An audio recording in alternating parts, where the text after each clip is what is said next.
Good evening. My name is David, and tonight I'm running the second session of our run of The Between. The Between is a PBTA game of Gothic monster hunters in Victorian London. It's by Jason Cordova.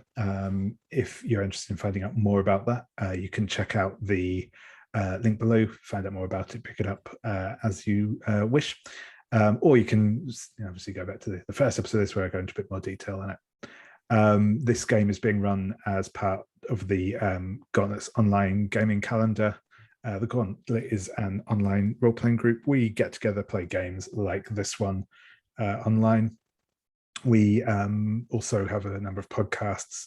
We have a monthly gaming magazine called Codex, sometimes replaced by publications of standalone games, such as The Between was released in that way as well. So if you're interested in finding out about any of that stuff, check out the website at gauntlet-rpg.com. You can, again, I'll put a link to that down below, and you can find out more there.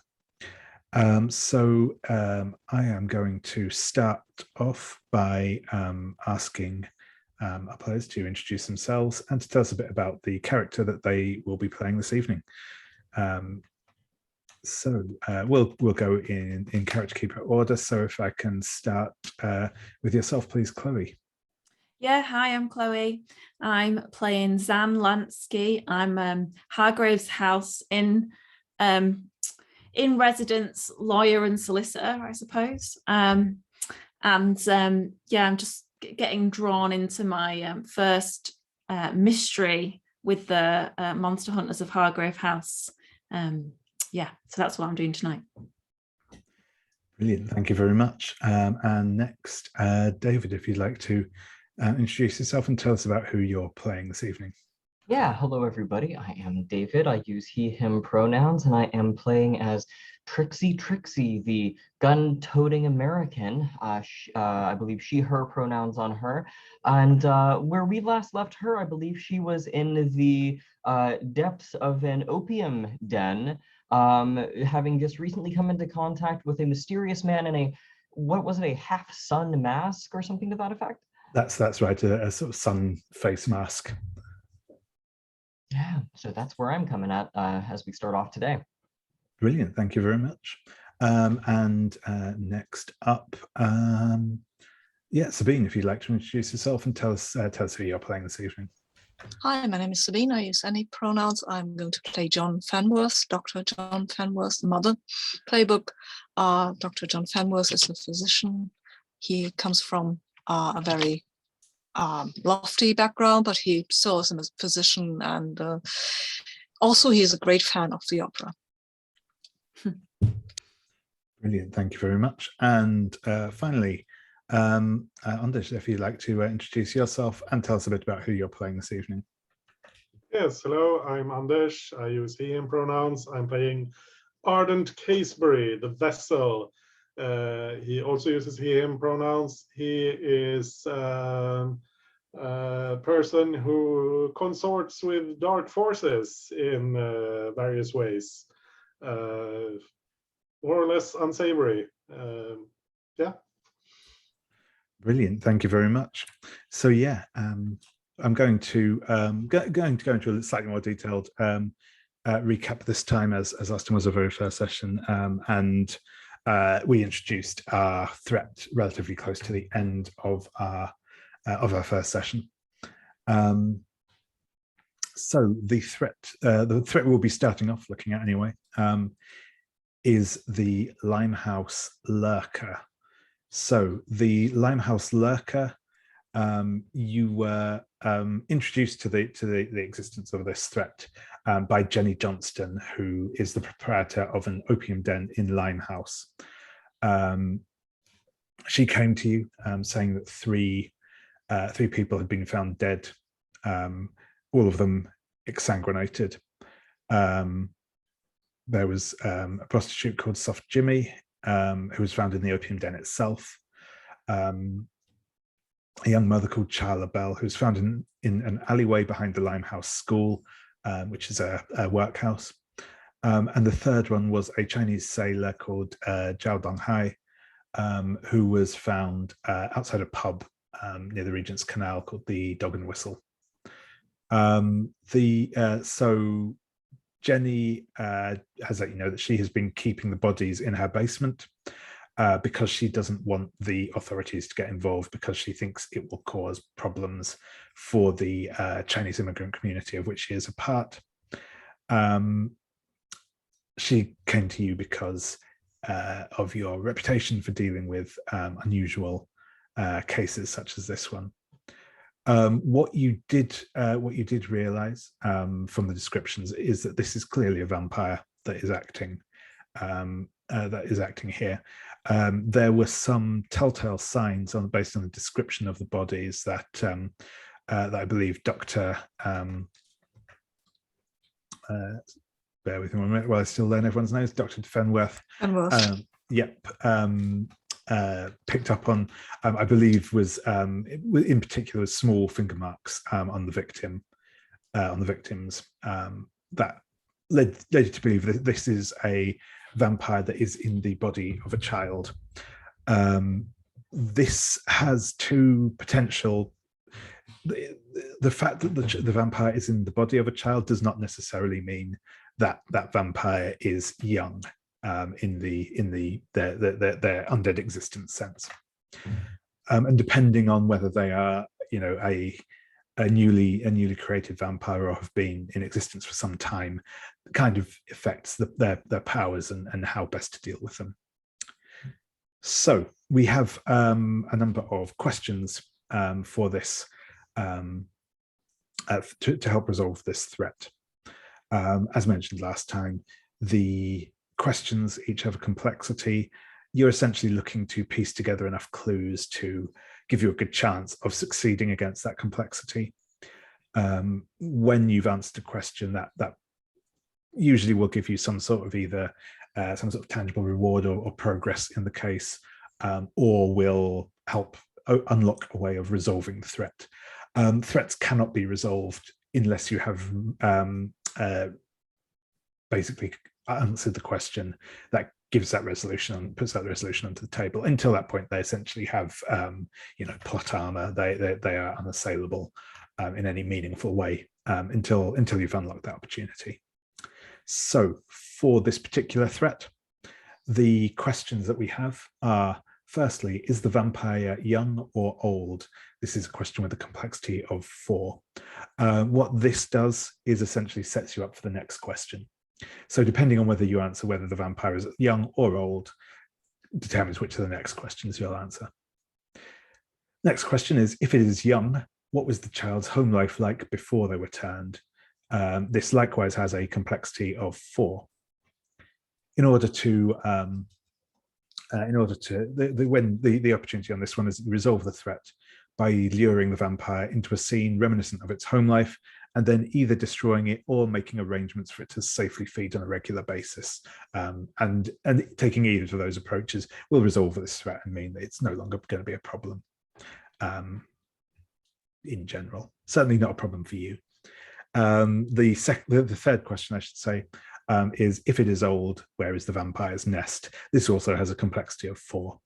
This allows you to resolve the threat by infiltrating its nest and then either destroying it or convincing it to leave London. So those are the 3 questions you have available. Like I said, firstly, you will have to answer that initial question of if the vampire is young or old before you can answer one of the follow-up ones that lets you resolve the threat. So that's kind of essentially your first task, is working out this. If it's young or old, then once that's been determined, you can then decide how you're going to go about exposing it or dealing with it, I should say. So that is those are the questions and opportunities for this particular threat. So last time we only just really got started in our first day phase. As I sort of mentioned last time, the day phase is a time when you can kind of more or less do what you want. You can set the scenes you'd like to see. If you want to go and visit certain scenes, deal with certain NPCs, have a scene with another hunter, anything else, we can kind of keep framing scenes that you're interested in seeing. At some point, I will decide that, you know, we've done enough for one day and we'll move on to the next phase. But there's no kind of like hard stop to the day phase. We just sort of play through until such point as it seems, like I said, that we've got enough done for one day. Part of the pacing in the between in general is designed to stop that sort of thing where just you keep hammering on and on at the same one thing, you know, until that's solved and then move on to that. It's designed to sort of break things up a bit and you know, let the pacing breathe a little bit as well. So we're in the day phase. What we had happen last time, for the benefit of those who weren't here for it, was both Trixie and Zan had gone to Jenny Johnston's opium den. Trixie was speaking with Jenny and sort of investigated the scene that where Soft Jimmy was found.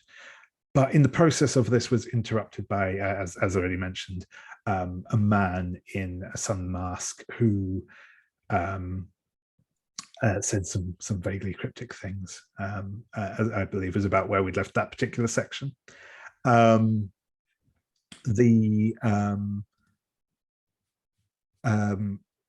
Zan had tracked down a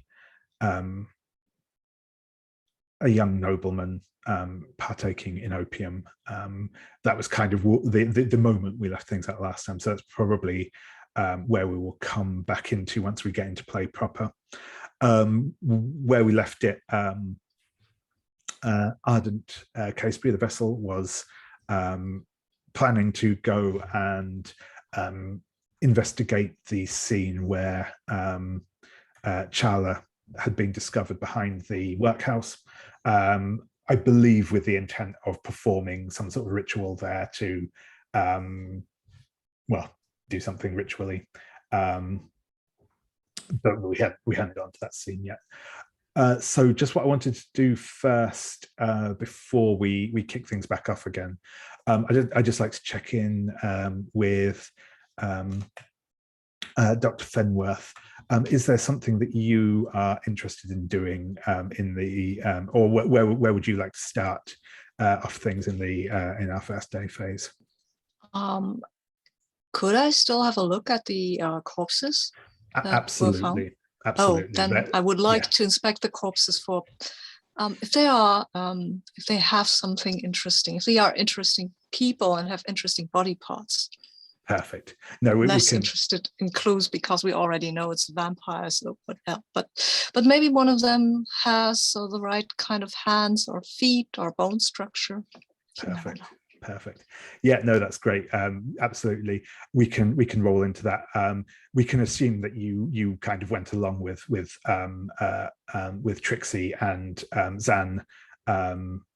And we'll jump into your scene in a moment. Like I said, I'll probably jump first back in with Zan because we kind of left them just at the beginning of a moment for them. But yeah, you will be able to get down to the basement without any issue. You've been invited here to investigate this. Jenny isn't going to offer any obstruction to you going down there and having a look. So yeah. But yeah, as I said, I think where we left it last time, Zan had just come across the semi-recumbent figure, not finger. I'm thinking about body parts already, but of as I said, a young nobleman who was, you know, lying on the divan, smoking a pipe, with, you know, again, what we as a viewer see is just maybe elements of a tattoo peeking out from underneath their shirt. Yeah. Zan, I will say, I think you probably recognize the young man. His name is Barnaby Latimer. He's like the third son of the Viscount Hawksmoor. of no particular importance in and of his own right, but you know, he is a nobleman. There's when I first see him there, and he's not really looking at me just yet, there's a look of weary distaste that crosses my face before I kind of put on a prim smile, and I say to him, there's no greater sorrow than to recall our times of joy in wretchedness, in quite a pointed way. And he probably shakes his head a little bit because he's he's taking a toke on this pipe that the young lady's passed him, and he just says, they yearn for what they fear for. Yes, and then he shoos the young lady out of the curtained area, and then we kind of beckons me in a little bit. Yeah, and I say, I say, old sport, I didn't expect to see you here. There's nothing the matter, is there? No. Well, I trust that there's not. I didn't know that you frequented such places as this. I'm here with some colleagues of mine, and they're rather looking to investigate some deaths that have happened around here. And I wouldn't want any of it to follow us back to our other activities, as it were. So I would be terribly grateful if you would be able to shed any light that I might help point my colleagues in the right direction, should we say, and away from the wrong direction. Excellent. So I think I'm going to ask here for this will be because you're trying to get information out of him. This will be the information move. No, yeah, information move. Sorry, I always get the name of that wrong, but didn't that time. Second guess myself. So yes, and I think this will probably be a roll with presence. Oh, I'll just link the dice roller. Please do. Yes. Or as I said, if you want to use physical dice, that is also absolutely fine. But for ease of reference, here, there's the. My presence is. So I have a quick look on here. My presence is. 1. Okay. Right. So what I will remind just as a general thing that you don't have to do so, if you wish before you make a roll, if you wish to add a you can always get my words in the right order. You can always mark an item in your personal quarters to roll with advantage. What that means is essentially, rather than rolling with 2 dice, you roll with 3 dice and take the best 2. You don't have to do that, but it's an option that's available to you. Okay. Am I rolling 2d10? 2d6, that is. Yeah. 2d6 plus 1, let's have a look. Oh, I got 7. 7. So a 7 is a mixed success. So I think how this looks. He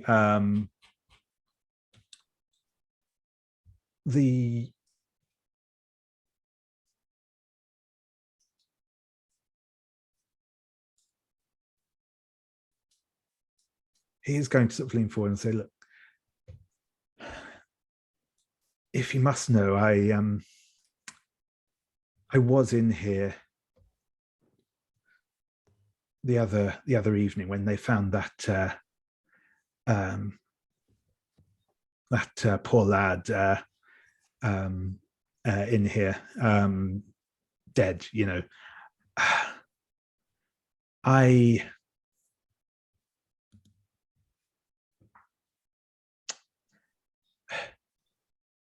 There was the strangest thing.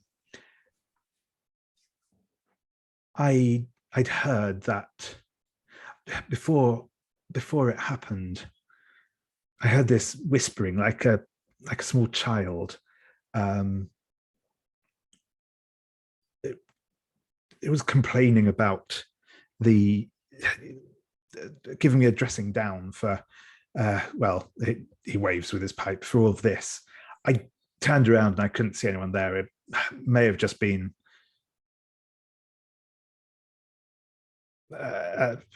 I've never, it sounded real. Yes, well, things do, don't they, when you're indulging? Yes, indeed. While we're on the topic, I do wonder if you wouldn't mind being an awful chum. There was I had something of a run-in last night with a young officer of the law, whilst I was somewhat the worse for wear, shall we say, and I fear that he may have gotten quite the wrong idea about the situation. If you wouldn't mind just having a quiet word with him, I know you're good at that sort of thing, and just you know, in short, I just don't want anything to get back to father. You know how much of an awful bore he can be. Well, you'll owe me, old chap, but I'll see what I can do. Thank you for that. Better stay alert for tomorrow's gathering. Don't want to overindulge, do we now? Of course not. And he'll kind of smile ruefully. And on the threat tab, we can add so the specific clue that is being given there is a childlike voice in the opium den castigating the users. I'm just going to type that in.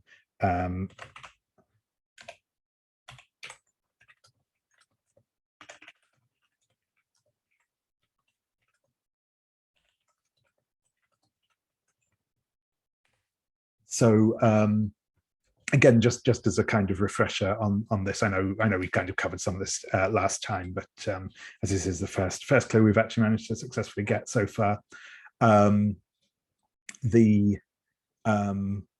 obviously you can use any context that has come up to base your theories on when you get around to making them, but the specific clues are kind of the framework that you have to hang your sort of answering a question off, and those ones sort of can be used to those are ones. So essentially you need to use an X number of those specific clues for the answering a question. Oh, sorry, I should have asked. Is that a clue that you are that you want to allow go to the threat, Zan, or would you like to use your cover-up move on that one? No, that's fine. There's Zan sort of draws the curtain back, saying a very cursory goodbye, and it's quite clear. I'm quite relieved. There's nothing here that implicates myself or my activities, so I can just relate. Perhaps I'll look around, and when there's an opportunity, perhaps to casually mention that I happen to run into an acquaintance, and I'll share that piece of information, no problem. But I'll not look like I've been investigating too hard. I've only come down here really just to make sure Miss Trixie is not bothered by any of the rough types that might be hanging around in this area. So I'm not really here to investigate, but I might drop it in the conversation later on. Sure thing. That's perfect. Thank you. So yeah, I think I might go over to Ardent first, just for a bit of a change of scene from the opium den. Ardent, as you make your way to the alley behind the Limehouse School, there is a big, excuse me, sorry, there's a yeah, the workhouse itself has big, tall walls. They don't quite have. They may have some sort of iron spikes top them. It definitely has that very institutional look to it. But yeah, there's an alley behind it. It's full of the usual debris that you might expect. But there is a patch that's almost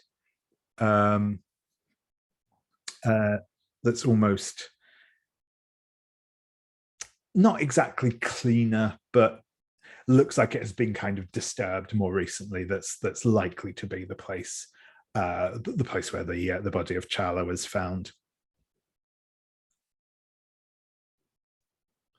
Yeah, I'll start. I think I'll just walk around it, sort of looking at it from different angles and trying to see. I'm not looking for clues. I'm looking for things that might have some kind of occult significance or something. Can I see a church tower from somewhere? Is there a crow sitting on the roof? That sort of thing, just to get my bearings for how to perform the ritual.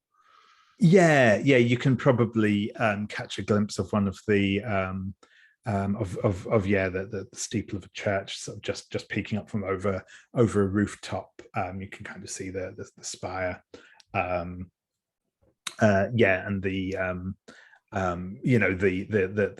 this alley cuts across, and you can kind of maybe even see the edge of the river down the end of one of the lanes. Cool. One thing I wanted to bring up, I had picked my offering as self-harm. I'm not sure if if everyone's okay with that. I don't want to go into too much detail about something that's that would bother anyone. Yeah, no, that's a fair check-in. Yep. If people are cool, yeah, no, that's fine. Yep, certainly fine by me. So yeah. Cool.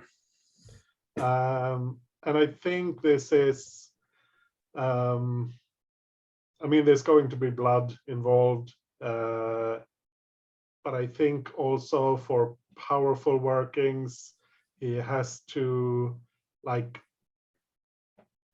maybe break a finger or something, but it will heal back during the ritual. It will be kind of sore, but there's that intense pain that's required. So that sort of thing. Yeah, nice. Excellent. Yeah, so let's see. Let's go to your rites of this is rites of salt and smoke. When you give offerings to the dark entities that are always lingering in your peripheral vision, roll with sensitivity. Yeah, and I'm going to roll my physical dice since that thing never works. Now I'm going to try something. I rigged my old camera. Ooh, it works. Very fancy.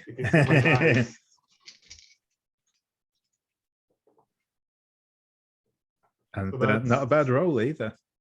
No, I think I have a 2 in sensitivity. That sounds right. Yeah. Yes. Yeah. So that's a 10. Cool.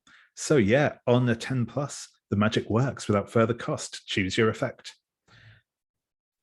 Yeah, and what I wanted to do was observe another place or time. So observe another time, and this was I wanted to, obviously I want to see the time of the murder. Then how well that works is that's up to you. Yeah, sure thing. So I think that you will absolutely you kind of get that that vision floods into you as that sort of, it's almost like for a moment maybe you get that kind of almost like white out type thing as the pain washes over you, and then when your eyes snap open again, you're still in the same place, but it's nighttime. it's very dim in this alleyway. There's only a bit of light spilling in from some of the houses and buildings around the end of the alley. And you can see a woman, she's dressed in, very plain clothing, like in good repair and as clean as possible, but clearly well worn. And she is coming down the alleyway. And you can kind of get that feeling from her that she's clearly noticed something near the point where she was killed. And as she steps over there, we're just going to cut over for a moment to Dr. Fenworth down in the basement of the opium den. So, Dr. Fenworth, there are 3 bodies down here in this basement. The basement has a slightly damp floor, and there's a bit of standing water in it. And again, it's got that brackish smell. This is likely, this basement will be down below the level of the river, and it's clearly, lets in a bit of water from time to time. The bodies have been kind of put up a bit. They're on some of the kind of pallets that they use in the opium den above, slightly raised off the floor. It's cool enough down here that they haven't, the decay hasn't set in too much yet, but it's obviously it's not so cold that it will preserve them forever. As I said, you see the 3 bodies. There's a young, there's two young men. One of them is clearly Soft Jimmy. The other is the Chinese sailor. Still, he's still dressed in sort of dingy sailor's whites, and a woman, much as just described in the previous scene.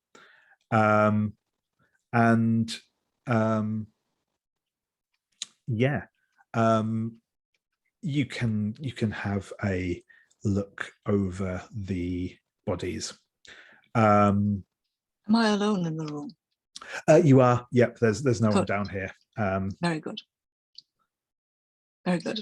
That allows me to talk to my project, which is not yet a great project, but there is this. I have a sketch of what I want to do.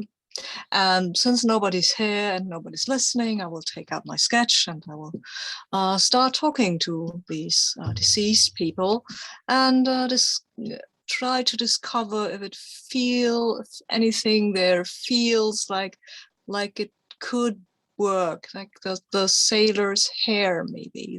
That's very dark. It is the wrong length, but it doesn't matter. I need black hair, and that seems oddly fitting. So I just might take that. That is just the start, of course, my dear. You will be, but you will have to be perfect. And if you are to be perfect, we will make sure that I do this properly, and I'll start out with the hair because that is the easiest. And sometimes you start out with a small incision, right? You don't just go for the heart. And then I will take out my very sharpest scalpel and start shaving that. I will do this very reverently. I will not dishonor this poor man, and I will thank him for his gift. The world will be a better place now. Thank you. And then I'll put it away. So surreptitiously, maybe I have a doctor's bag so I can put in some hair. I don't think that people would actually notice what I'm doing. So yeah, it's not like I'm taking a torso. That would require a bit more, that would be a bit more complicated. Exactly. No, that is perfectly fine. So I feel like this probably counts as a use of your beneath the skin move as well, which is when you examine a corpse, you can get to ask 2 of the following. So as I said, yeah, you absolutely, and we don't need to go into that. You absolutely kind of got that hair through the use of this move. We don't need to always go to a move for getting body parts anyway. You had a good opportunity anyway, but yeah, as you identified, that was an easy part to get without noticing. Okay, so but- that would be one of the two questions. Can I take a body part for the child without anyone noticing? Exactly. Yep. And yeah, Okay. yeah. As I said, I would have said similar. If you'd been going something like the torso, that would have been difficult to get out without anyone noticing. But yeah, hair, nice and easy. But I would like to know, what would an untrained eye overlook here? Yeah, absolutely. So, I think what you will notice when you're down here, I'll tell you a little bit about the bodies as well, but we'll come back to that in a moment. But the thing that you notice that someone else might not have thought to look for is you notice that the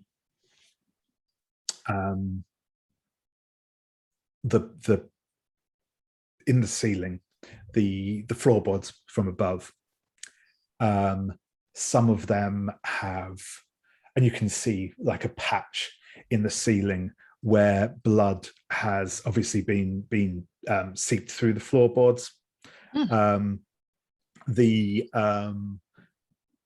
There's also maybe just there's probably not so much traces of drops of blood on the floor because, like I said, it's quite damp in here, and that's probably been diluted. And you can see like the even like down between the slats of the floorboards are quite clean. It looks like someone's done a good job of cleaning the blood up from above. They just haven't thought to come in and clean it where it's soaked into the grain from below, sort of things. It's come through. But the amount of blood that is on those floorboards or has seeped into those floorboards, yeah, there was clearly a lot of blood spilt. This was messy. This wasn't a kind of wasteful, yeah, one might say. Yeah, exactly. And so the clue there is Vampire's messy eater.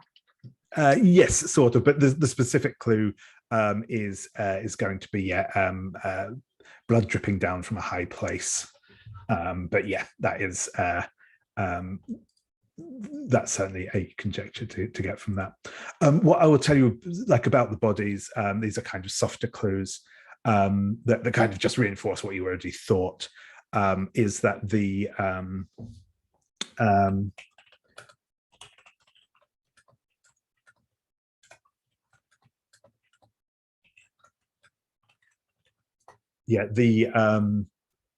you will see the where they've been bitten. So yes, soft Jimmy was bitten on the neck. There's a couple of clear sort of bite marks on the neck, and it again looks like the skin's torn a bit. And yeah, the blood would have come out there at a high pressure, obviously, and as you've seen, it's like it has made a bit of a mess doing so. The sailor, as you're kind of attending to his body, so his trousers have been partially torn, and you can see there they've bitten sort of inside the thigh. It's obviously that gone for the femoral artery there. On Charla, you can see it looks like her wrist has been bitten, and you can see like those indentations of the sort of child-sized fingers quite prominently in her hand, as if they were holding onto her hand at the time. And that is when we will snap back to Ardent as you get this vision of Charla calling out to someone, and like exactly what's being said is kind of coming through foggy and indistinct, but she's obviously calling out someone, reaches down, and you see a small figure, a small childlike figure, maybe a child of about 8 or 9, that sort of region, takes her hand as she sort of like they've obviously been like crouched down in this like some of this like waste and debris that's around, and she sort of takes a hand, sort of helps them up, but as that happens, they lunge forwards and latch onto her wrist, and start drinking. I'm going to ask you, I think, here to make the information move as well. I think actually to see if you get anything more than the obvious from this thing. And I think again it's probably going to be a roll with sensitivity, because this is as much about your sort of like interpretation of the visions and stuff as much as it is anything else. Sure. Let's see how that goes. It's not as good. It's a 7. 7. Okay. So I think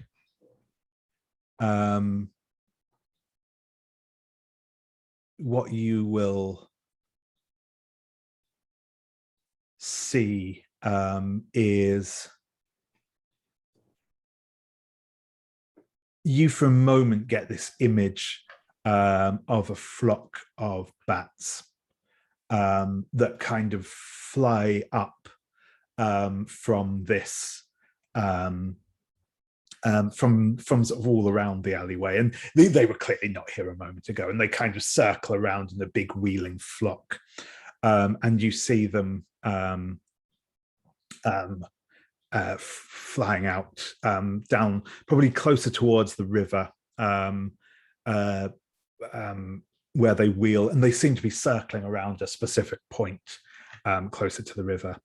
And then they kind of vanish again into and fade away into the night. But just before the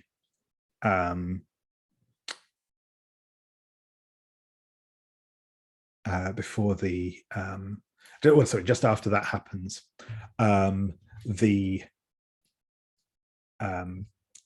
child figure turns towards you. Their eyes kind of reflect the light like a cat's eyes, and they clearly make eye contact with you. And I think I'm going to ask you to take the condition. I think that the condition will be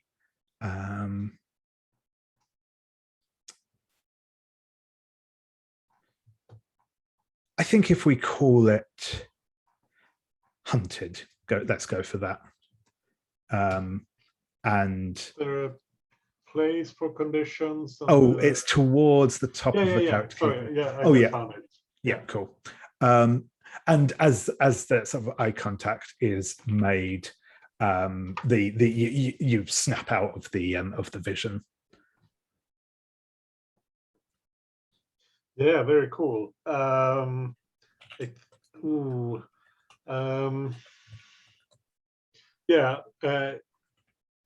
stumbles backwards. He's shocked by that eye contact. He stumbles out from the alley, and it's not until he's out in the street that he realizes that he's still got like blood smeared on his hands, and he tries to cover up, pull down his sleeves and pull on his gloves, and I think he goes into the opium den to find the others, or goes to the opium den to find the others. Cool. So Trixie, I'm going to come back to you, and yeah, so and it's funny, so obviously the man with the sun mask came over to you and made well, an introduction is probably calling it too much, but certainly made his presence known. And as he starts talking to you, it's almost like Jenny has just kind of lost track of what she was doing and has just kind of walked back to her seat at the bar without really making any comment or anything else. And it has that slightly distracted look, as if like, you know, that's like, oh, did I just leave the oven on kind of look. But goes back to whatever she was doing at the bar when you walked in. And yeah, the man in the sun mask says, "So, what brings you to this place, my little one?" Well, have you know, first of all, that I'm no one's little one. And my business is my own. Now, that being said, with that getup you've got there, I'd say you look like one of my tribe back west, but you don't talk too friendly. So tell me, what's your business with me? Or am I going to have to take you out of here myself? So very direct. I like that. I find places like this liberating.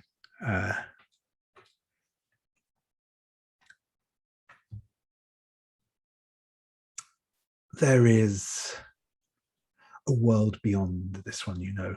It's like our own world is, in fact, our own world, but it's impossibly ancient. It's a world where the sun is new, where old spirits and old gods play and make war with each other. I have seen it all with my eyes. It is magnificent and terrible and bloody and every other awful, wonderful thing you can imagine. And places like this let me glimpse that other place. Is that perhaps what you are looking for?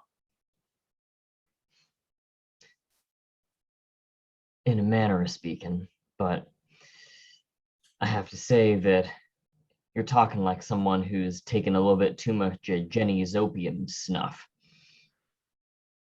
What do you come in here to talk to me about? Or do you say this to everybody you come across? Not to everyone, only the ones who capture my particular attention. I have seen many suns, but many moons too. Strange places. They exert a pull, not just over the tides of the river that we sit near, but over the people that dwell along it as well. I think you know a little something of that pull, yes? Well, I was just about to say, as a matter of fact, the way you're talking, you seem like someone I might be able to get along with. So long as you're interested in helping me hunt down a murderer around these parts. That sounds awfully pedestrian, but perhaps make me an offer if I help you with your murderer. What will you do for me? I don't know the slightest about what you want, mister. You're coming in here talking about other worlds and alternate realities, and you and I, we've both seen these things, but you don't know a thing about what I can do or what I'm capable of. So what do you want from me? What do you think you can offer me of value?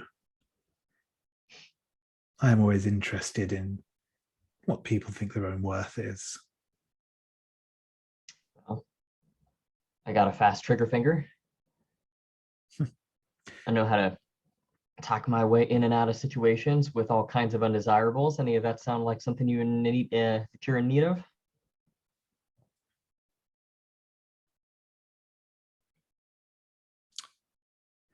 I think I'm going to ask for a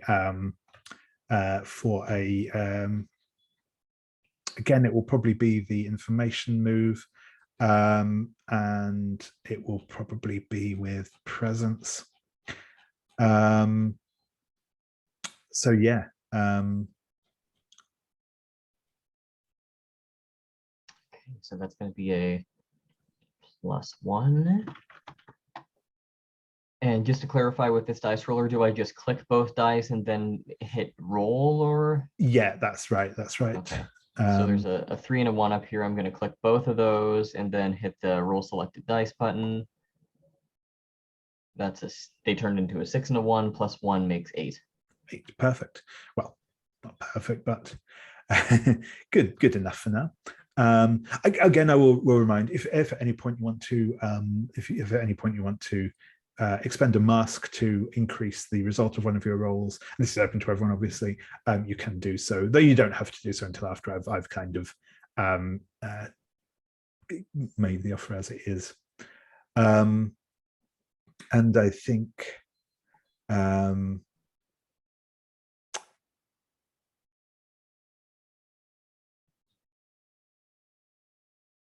I think he will smile. Well, you can just about make out a mouth under through kind of the gap in the mask itself, but you get that kind of slightly white reflection of teeth under there, which may be a smile, and he says, "Very well.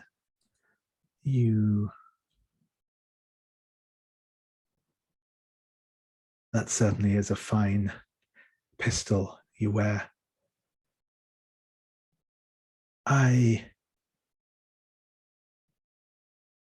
will ask you for a small favor in return. Just a single bullet. But you need not pay me now. I shall ask you for it when I need it."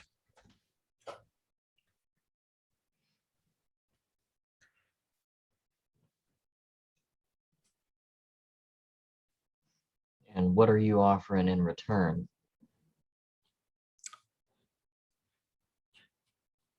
I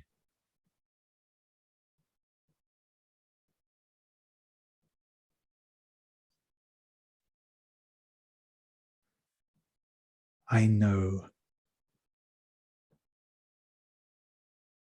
the secrets of many different suns.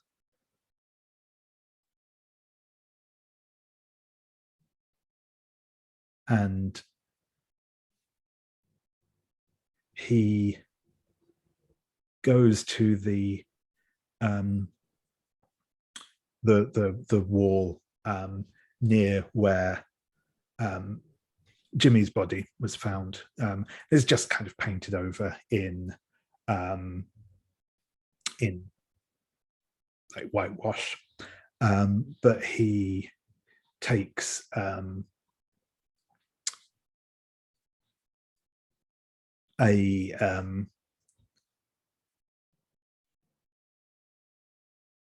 knife from within the sort of long, so he's wearing kind of like a dressing gown type thing, almost a kaftan, and he takes out a blade and just scrapes down the paint from the walls, and underneath, on some of the very old brick under it, is sketched and painted on in certainly a substance that could be blood, or perhaps just a kind of iron-rich paint, is a mural that has, it's kind of artistic in its approach, but again, it's clearly showing different signs of like suns, almost like kind of a chart of faces of the moon, except with more of a sun motif in it. How much help it will be, we shall have to see how good you are at playing with these puzzles, but perhaps you shall. I'm sure you shall work it out in time. And he will smile, again, you think, smile, nod and bow, and head off, and head for the stairs, basically. But yes, you can add the clue of a painted mural depicting the suns of another world.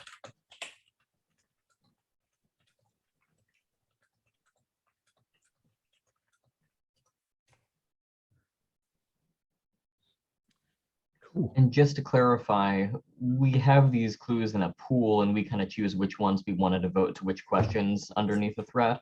Exactly, that's right. So when we come to start answering a question, you choose which of the clues that you have found you think are applicable to that particular answer, and you play about with them that way. And obviously, like, kind of the idea is that you will invest them with meaning and give them a reason why they might link together and stuff like that. So even if at the moment there doesn't seem to be an obvious link, that might be something that you sort of drive out or develop on as you start having conversations with one another about it. Got it. Okay. Cool. But yeah, so we're just past past now. So we'll take a quick break now. We'll come back at 22. And then I will check in to see if there's anything else people want to get done during this day phase, or we can start looking to move towards the evening. But we'll see what people feel like in a moment. But yeah, I will see you all back in, as I said, in about 5 minutes' time.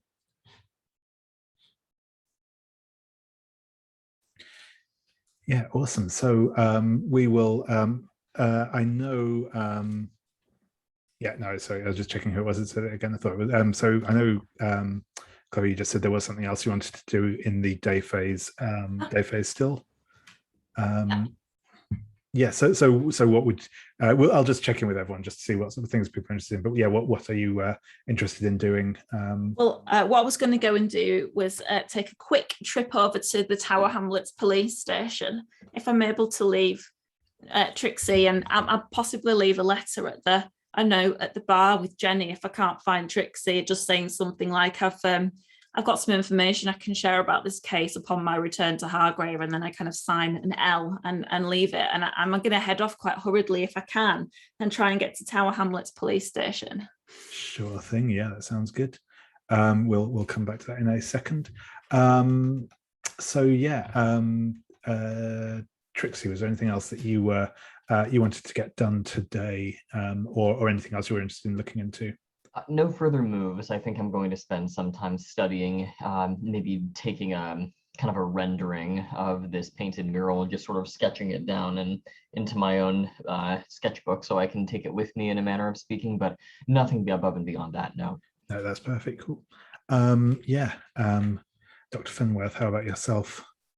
I think I would like to trigger a vulnerable with Ardent, because you said that you were kind of, you had bloodied yourself, right? So maybe I noticed this and invite you to a cup of coffee. I know a very good coffee house. Sure, absolutely. Yeah. Cool. Awesome. Okay. And was there anything beyond that you were interested in doing, Ardent? No, I didn't have any further ideas for a day move. I have some idea for a night move maybe, but cool. We'll get to that later. Yep. No, absolutely. No, that's cool. So yeah. In which case, yeah, we'll cut to Zan as they get to the Tower Hamlets police station. It's this time of day is not too raucous, but yeah, there's several bobbies coming and going as you turn up to the yeah. I rummage around in my kind of card holder, and I've got several different printed cards that have different combinations of names and premises, addresses and stuff on them. And I rifle through and I find one, and I take it up to the desk quite confidently, and I speak to the sergeant on the desk, and I pop the card in front of him and I say, I'm from Sudenstoke. We represent Lord Hawksmoor. I must speak with the superintendent immediately. He wouldn't want to be kept waiting on this, trust me. Yeah, awesome. I think what we'll get here is this will probably be the day move. So the day move is just used for stuff where there is a general risk or uncertainty of things in general. The text is when you do something risky or face something you fear. Yeah, I'm going to ask what what are you afraid will happen if you fail to get to see the superintendent here? Well, I'm not too worried about young what's his face getting into a spot of bother with the police. It doesn't really matter to me whether he gets his fingers wrapped or not. I'm not really here to do that. I've seen an opportunity. What concerns me is if I don't take this opportunity now, then I'm worried about what this young man might do. There's a lot of vying, there's a lot of competition, there's a lot of rivalry among the acolytes, and it'd be quite good to have this one out of the way. So my concern is not for the immediate situation. I'm pretty sure if this policeman brushes me off, then I can make an excuse and leave, and no one will find out about the ruse. But I'm more concerned about what's going to happen with the young lord at the next meeting if I don't seize an opportunity that I've been given. Yeah, absolutely. Yeah, that sounds perfect. Again, this is probably going to be, I'm going to say actually this is probably, you could go either presence or composure here. I think both seem equally applicable because it's, I think I'll go composure, because he's looking a bit stressed and sweaty and hot and bothered, and he's getting heckled by people who are sat waiting, and there looks like there appears to be a kerfuffle down the hall from the cells. And if I can seem composed and brusque and here on business, then he might just wave me through. Perfect. Yeah, that sounds great. And because of your move, Servant of the Two-Faced God, this is definitely you're definitely doing something here that's in line with your kind of day job, as it were. So you will get to make that roll with advantage. Oh. So yeah, as I said, yeah, roll 3 dice and take the 2 highest.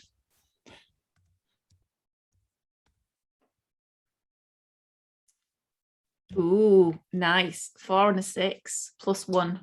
So that gives me 11. Perfect. Yeah. So on the 10 up, it is it goes ahead. It works as you had hoped. So you get to describe how this looks. So yeah, how do you think this sort of scene plays out? And we'll kind of roll your dealings with the superintendent in on this, unless you have anything else. Yeah, no, that sounds good. Yeah, so he's dead harassed, this guy, and he's just like can't be bothered dealing with whatever business I've got. He's got a drunk sort of vomiting on the floor in one corner, and he's just like yes up the stairs.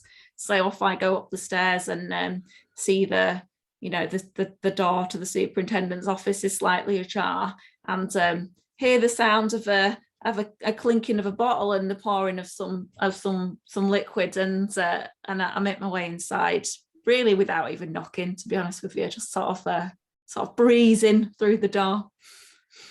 And then we can play out that scene if you like between us.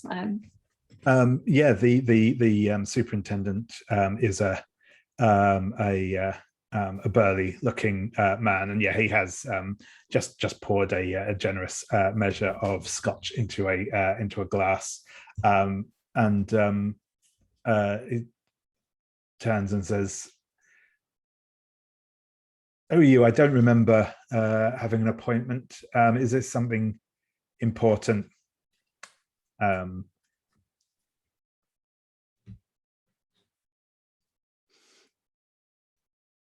It will definitely be to your advantage, man. I say, and I put the card down on the table. It said, and I say, Seward and Stoker, we represent Hawksmoor, and behind the card there's a pound note as well, which I placed down on the table.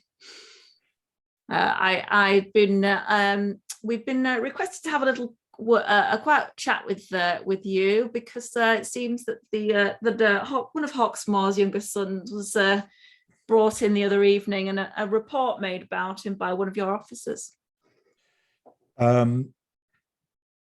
There's a moment of he's sort of taken taken your calling card and palmed the note, and then he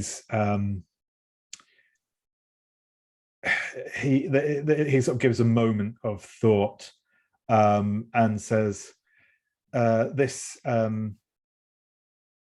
young man of yours, it wasn't over in Limehouse by any chance, was it? Oh yes, indeed.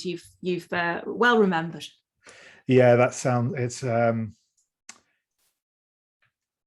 probably Lancing again. He's a good lad, but a bit overzealous. Oh no, you completely misunderstand me, sir. The young officer is to be praised. In fact, Hawksmoor is very keen that the young gentleman be taught a lesson. You see, full force of the law and all that. In fact, Hawksmoor would be most obliged if you could see to it that the young man had, shall we say, a short spell somewhere. Just, lock him up for a while so he keep him out of trouble, as it were. No need to bother with rap on the knuckles. No. The young man's to be commended. So we like to see a spot of zealous policing. The old short, sharp shocko. Well, I'll keep a lookout, and we'll make sure that if any more trouble is caused, he's given a bit of time to rethink his actions, and he'll kind of grin. Reflect on propriety and all that. So yes. Oh well, thank you very much. A very satisfactory business indeed. No need to send a report in or anything to us. We'll trust that's all been done as requested. In fact, Hawksmoor would prefer not to be bothered with this matter again. Of course. I understand entirely. Excellent. And I breeze out of the office, wander back out to the street. Perfect. I like it. Thank you. So we will come back to that, or well, not come back to, but we'll have that scene with Dr. Fenworth and Ardent. This is in the you can choose to frame up the scene however you like. If you want to skip straight to being at the coffee house, or if you want some preamble, either works perfectly well for me. I don't know. I mean, I think I would notice that there seems to be some blood on your sleeve, and you were holding your hand a bit like stiff. And if you want, I would take a look, and maybe we can go to a coffee house. I know a very good one. They have private niches and everything, and I could take a look if you want me to, sir. Yes, that would be most generous, Doctor. Oh no, you don't mention it. I have studied medicine to help other people. Yes.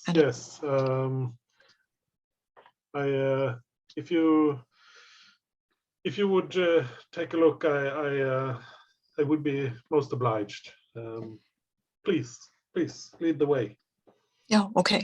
And I will lead you to a very fancy, very nice coffee house with very private quarters. So this is not a den of iniquity by any means. This is just for privacy. There's a little, there's music playing softly in the background. It seems quite fancy, actually. Not too posh or ostentatious, but like a gentleman's coffee house, right? And I will order, and I will look at you and I say, well, Mr. Caseberry, I feel we don't know each other very well. I would think you might take a Java. Yes, I think that would be perfectly fine. Do you want it sweet? I think you should take it sweet right now, just to get your nerves steadier. Just steady your nerves. Whatever you think is best, Doctor. I'm afraid I'm a very I am a kind of bit of an aficionado of coffee. It's, could call it my vice. Well, not really, but you know how things are. Yes, so what did you do with your hand? And he brings out a handkerchief and mops his brow, and I think the blood has seeped through his gloves, so that there's some stains on the handkerchief as he puts it away. I attempted to make contact with the events behind in the alley where one of the bodies was found, and I had some success, but I'm afraid there may also be a complication, and he tugs at the fingers of his gloves and peels them off, and I think he has some cuts on his wrists, but on the hands it's mostly just smeared blood. Oh, you attempted to make contact. I see. So you prescribe to seances and the like. Yes, indeed. I have. Yes. That is very odd, but who am I to say, right? I am a man of reason and of science, and I prefer that method, to be frank, to seances and the like. But you know, this was an opium den, and I've heard the dreams you can have from opium can be quite informative. And while I'm doing this, I will kind of start to wash out your wounds with some sort of disinfectant. Please don't move. It's I know it hurts, but it will be very beneficial in the long run. Yeah, and Ardent will draw sharp breaths as the solution stings and that sort of thing.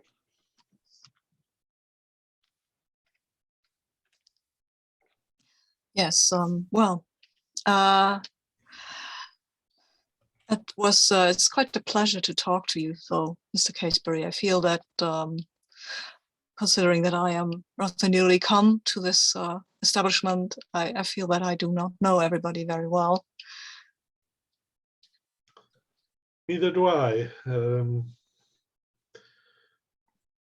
I have exchanged some words with our legal or lawyerly friend, but our solicitor.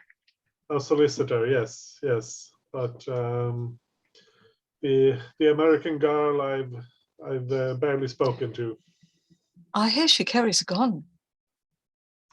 Yes, most unorthodox, but she is from the colonies. Things are different there. Yes, and well, I have to say, I think the things we are going up against, some caution might be advisable. So I'm of course not a man of violence, but I feel that we might encounter some opposition that is not quite as mild-mannered as I. That does indeed seem very likely. And do you know how, are you, excuse me for asking, this is probably terribly uncouth of me, but are you experienced in the fighting arts at all? No, I was of a very sickly disposition when I was younger, and I have not had much practice in such matters. Yes, you should take more, definitely more sugar, maybe more. You should also eat more red meat. That might help your digestion. I'm sorry, I bring up the most terrible topics. Forgive me. It's been an odd night. Oh An no, odd no, day. It's a day. it's quite all right. I do have quite a lot of meat in my diet as it is, but I'm glad to hear that it might strengthen my strengthen me in some way. Awesome. So I'm just going to quickly read out the vulnerable move while we're here. The vulnerable move triggers when you have an intimate moment with another hunter while one of you is engaged in your vice. If it's both of you, if you have one, I don't believe the good doctor does at the minute, clear an appropriate condition. And I think this will definitely count for clearing the hunted condition. And I think the way this kind of manifests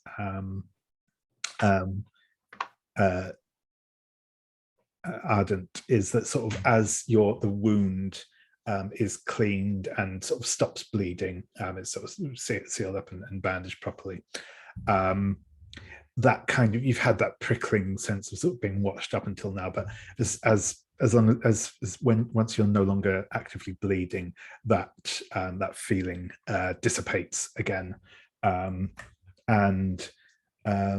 yeah, now as you are the person indulging in your vice, Dr.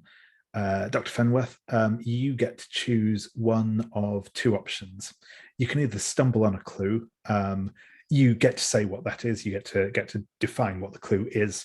The only obvious kind of well, obviously if you've played like Brindlewood Bay before or similar, is that the clue can't itself answer one of the questions through its very existence. So the standard thing, you can't find a letter that says X is the killer or whatever, because No. Damn. Or you can invite the other hunter to ask you a question about your past. You must answer truthfully, but not necessarily completely. And so this is one of the ways you can tell a little bit about your past, but should still, in general, avoid revealing details that have not yet come up. Avoid details that are directly related to your masks of the past. But yeah.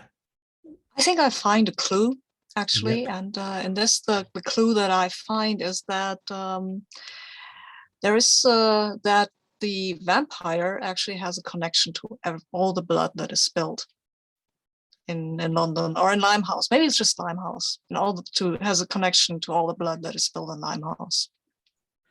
Awesome. Yeah, I like that a lot.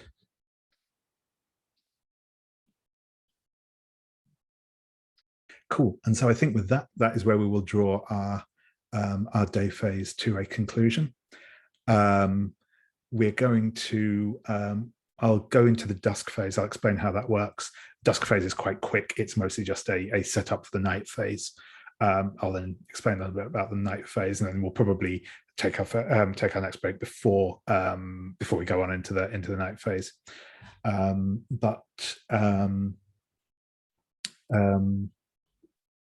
Yeah, so start off with the dusk phase.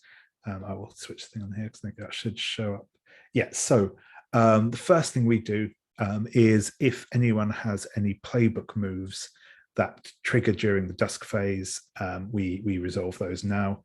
I think the only so Zan has something that they can do. I don't think they need to currently, but we'll touch on that in a moment. That pops up actually in a slightly latter phase. Latter step of this.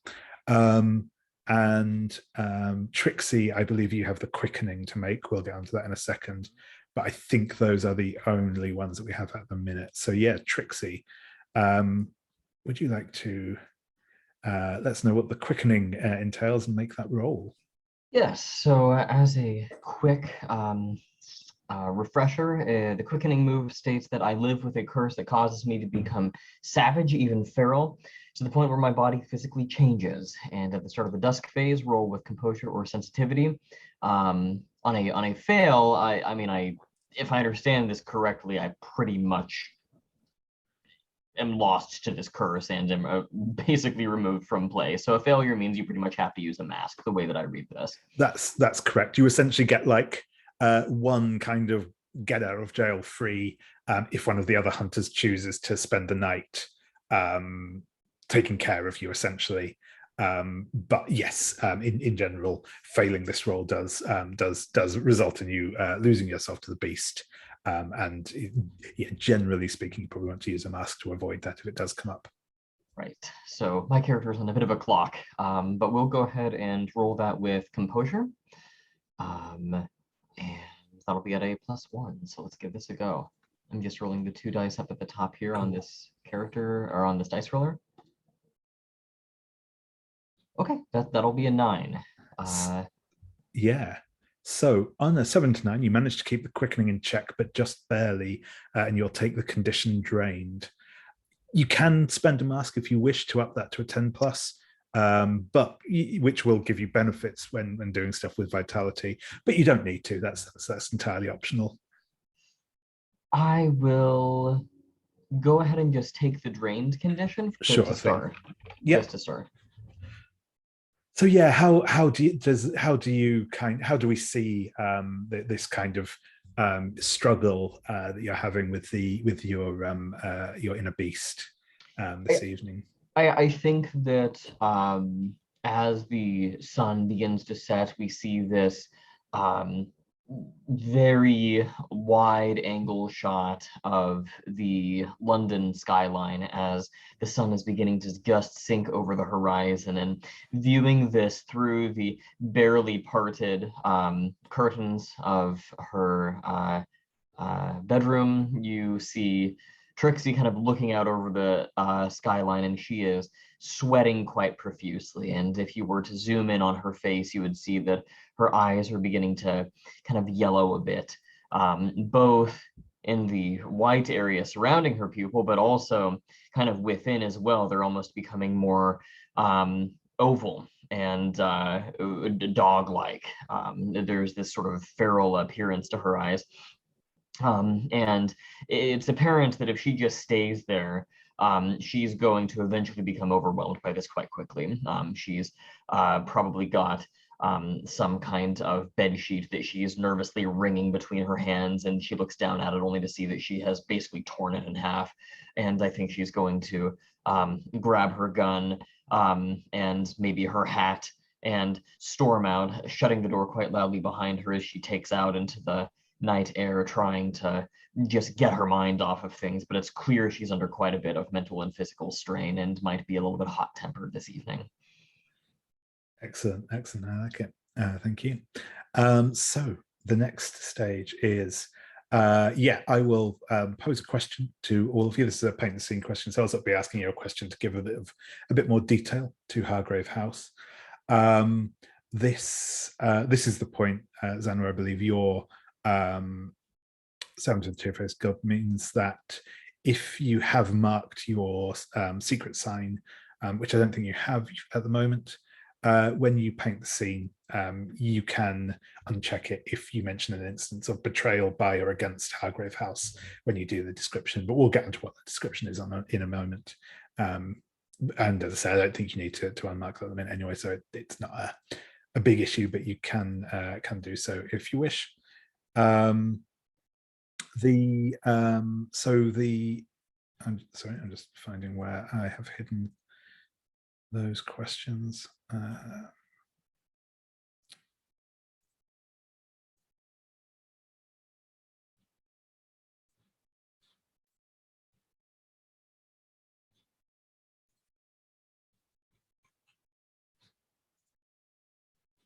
Apologies for this. I think they are in the character keeper somewhere, but I'm not entirely sure where. So I'm just going to check in the. I'm just going to check in the book. I'll just be one moment while doing. Oh no, sorry, they're down at the bottom. There we go. I knew they were here somewhere. Yeah, I just checked the box and that unlocked them. Cool. Thank you for that. Yeah, awesome. So I think I'm going to take the first one first, which is the the reception hall of Hargrave House. So the question here is, do you feel unsettled or at home when you enter Hargrave House?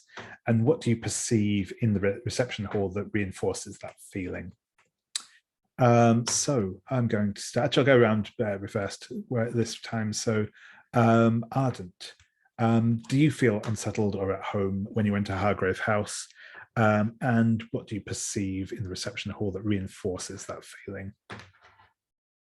Ooh, I think it's both.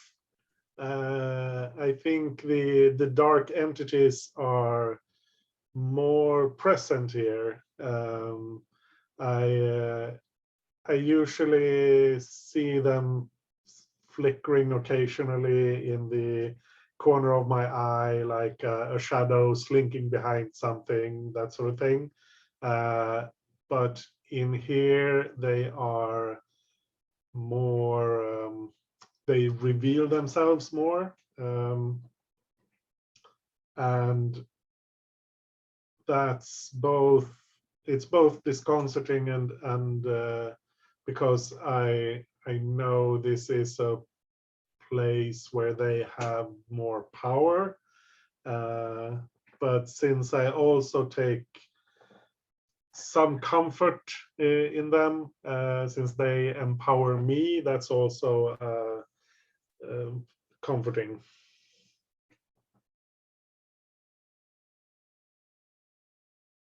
If it's okay to pick both, I don't know. Yeah, no, that's cool. That's cool. Yeah, they are not. There is no marking rubric for these. No, whatever answer is good. So that's perfect. Thank you very much. Yeah, and Dr. Fenworth, how about yourself? Do you feel unsettled or at home when entering Hargrave House? And what in the reception hall reinforces that feeling?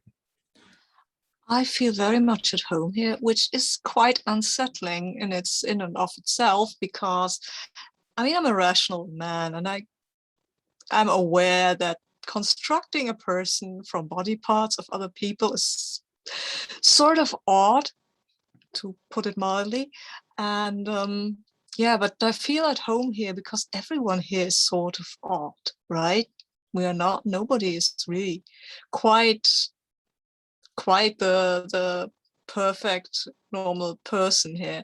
So I feel quite at home here. And what it reinforces this, I think, that are these portraits of the former members of Hargrave House that are hung here, and they all have this little detail that is a bit, they all look very respectable, of course, but they all have a detail, a sort of weird jewelry, or one of them is indescribably beautiful, but in the mirror behind them there is this horrid monster, and things like that.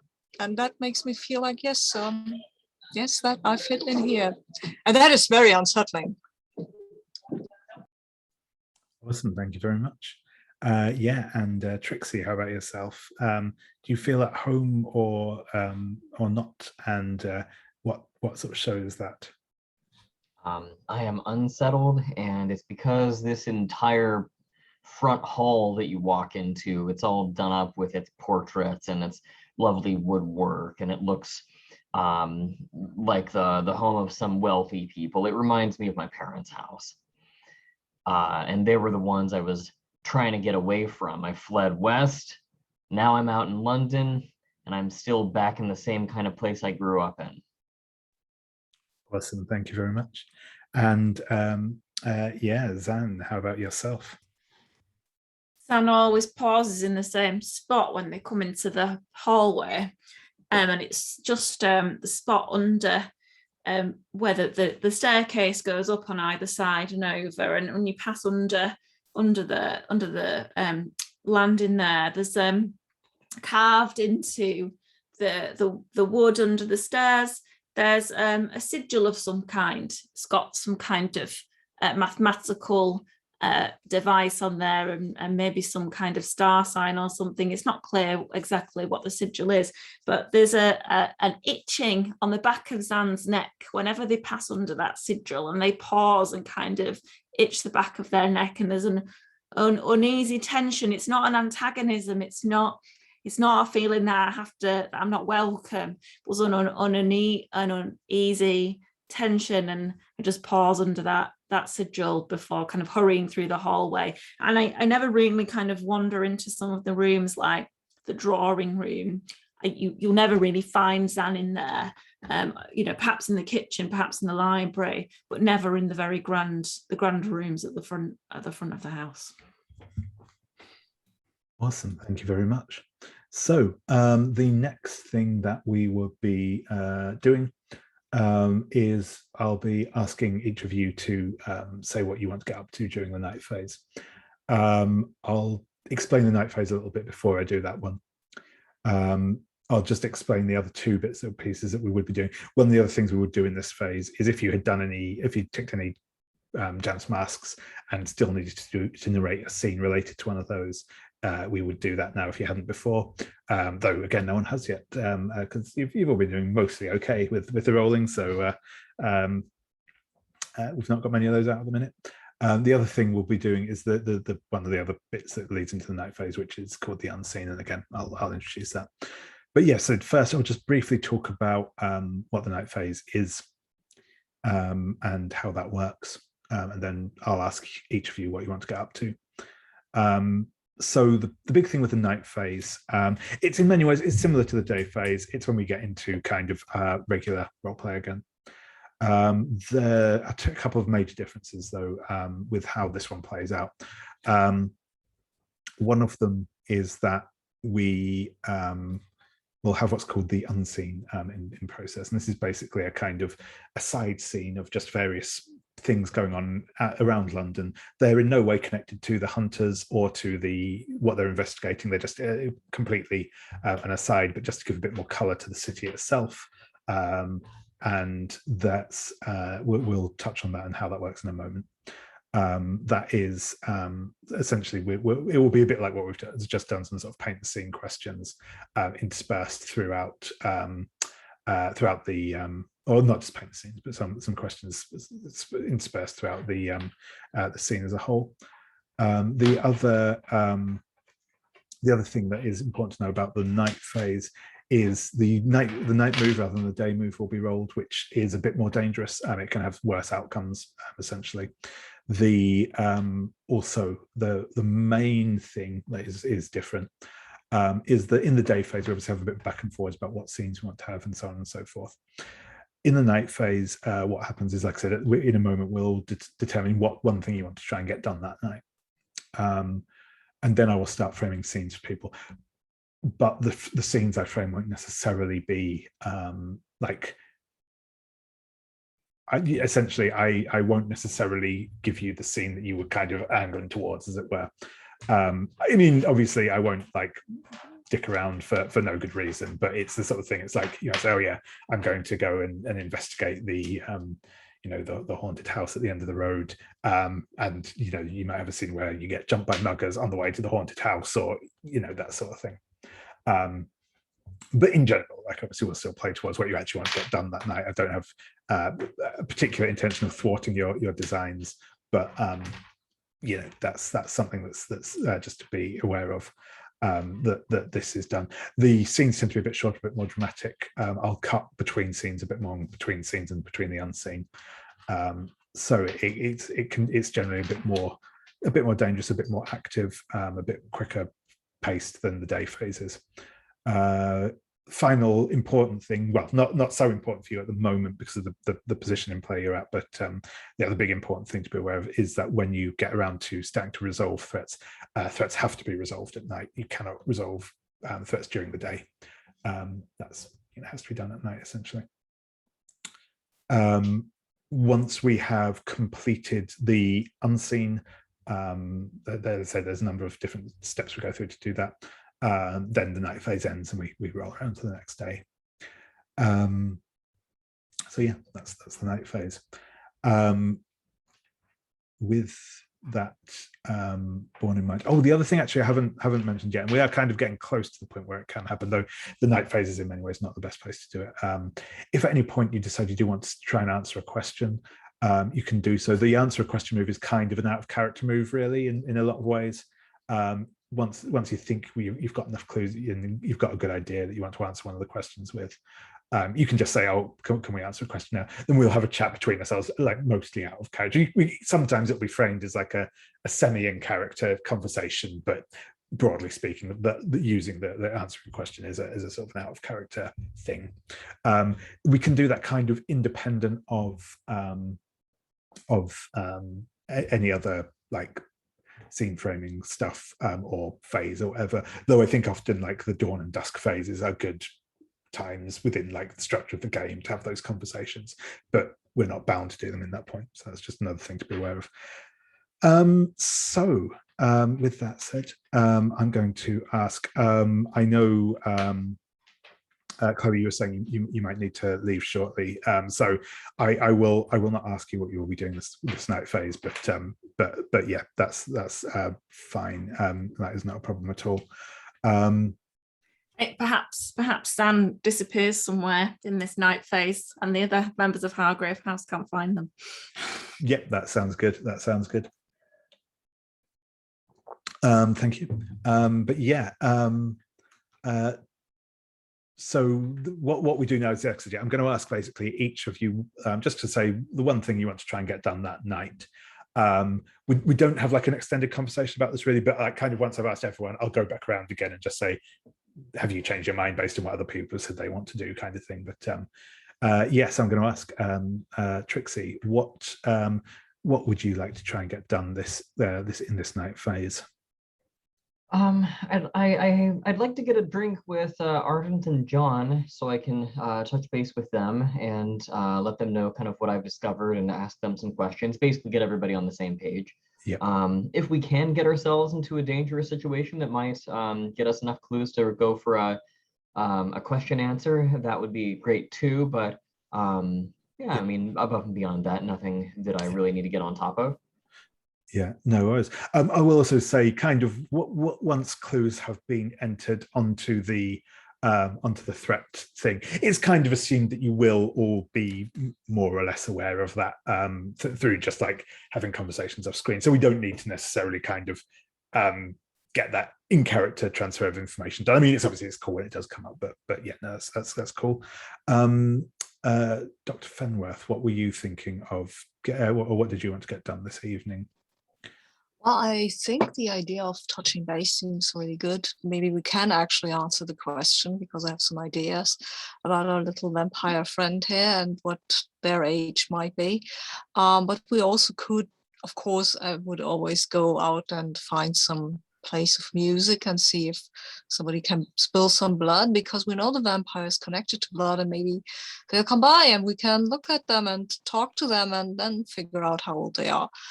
That might also be a thing, but I'll defer to Trixie because I'm curious. And also, facing down a vampire with a well-armed American by my side seems a very good idea. And Ardent, how about yourself? Yeah, I think Ardent is interested in trying to figure out what location that flock of bats was going towards, and that's obviously something you do at night. That's not at all dangerous. But since in his vision it was night, he figures it's easier to match sort of where it is. Yeah, sure thing. So that's cool. In a second, I will come back around and just check in with everyone again in case there's something different that you want to do. But the like I said, if you do want to try answering a question right now, we can just do that like before the night phase begins as part of the desk phase. That's perfectly cool. But otherwise, I'm also still happy for to have a scene where Trixie and John are, somewhere. There is actually there is a pub connected with the case. One of the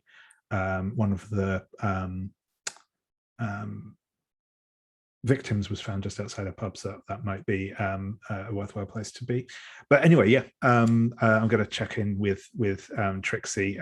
Do you want to change your mind in light of what other people have said, or are you still cool with kind of having a meetup and a sort of conversation and see where things go from there? I think that's fine. Just out of character, if we are getting a drink together, I'm going to be pressuring John to drink more than is probably advisable. Excellent. Yeah, Dr. Fenworth, any change in what you're planning to do? There's a thing with the bats is also interesting, but I think I'll stick with Trixie right now. Sure. Because she has the gun. Yeah, it's by no means a bad plan. And yeah, Ardent, again, are you still happy with your initial plan? Yeah, I think so. Yeah, perfect. So we will. I'll introduce our unseen. So the way the unseen works, I've kind of alluded to already, but basically you'll see down sort of towards the end of the tabs there in the character keeper, there's a tab called London at Night, the Unseen. And this has a number of different headings with a number of different prompts for them. I'm going to choose one of these for us to go through. And I'm going to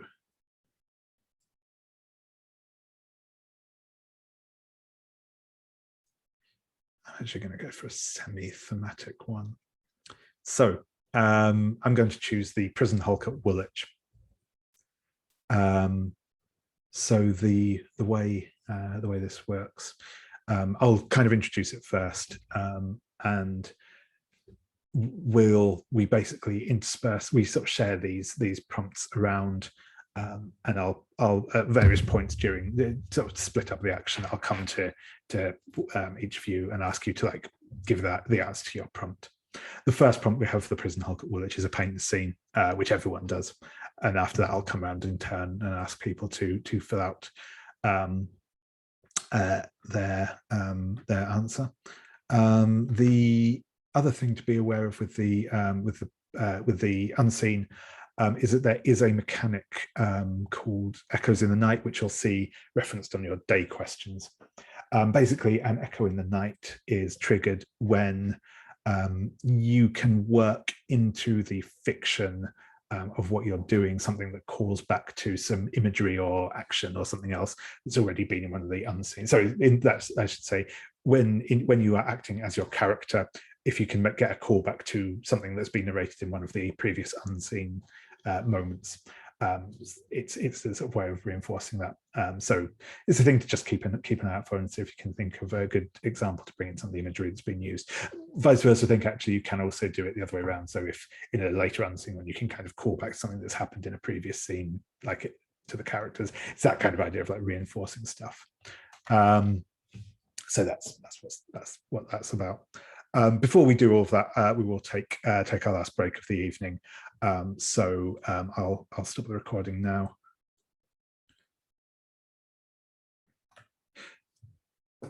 Okay, so as I said, I will start by introducing the unseen. So today we're going to be doing the prison hulk at Woolwich in J11 in the character keeper, so on like the second row at the end. Yeah, the prison hulk at Woolwich. Moored near the industrial town of Woolwich are a number of hollowed out old warships that serve as temporary prisons for convicts set to be transferred to Australia and other penal colonies. One of these prison hulks is the HMS Bellerophon, now called the HMS Captivity. A too-young cook is walking above and below deck, passing out the evening's portion of hard biscuits and pea soup. So I'm going to ask the first question for this. This will be to all of you because it's a paint the scene question. So each of you gets to add a detail in turn. I will start with I'll start with David and go through the character keeper. So how do we know the captivity is a nightmare of filth and desperation? What do we see that shows us that? I think you can smell the ship from several, I don't know what the measurement is, but several ship lengths away. Like, I mean, if you're on one end of the dock, then several tens of, if not a couple 100 meters down, you can begin to smell the ship. And there is this audible sound of coughing coming from it, more or less at all times. It's just this suffocating stench of decay, rot, filth, disease, and so on and so forth.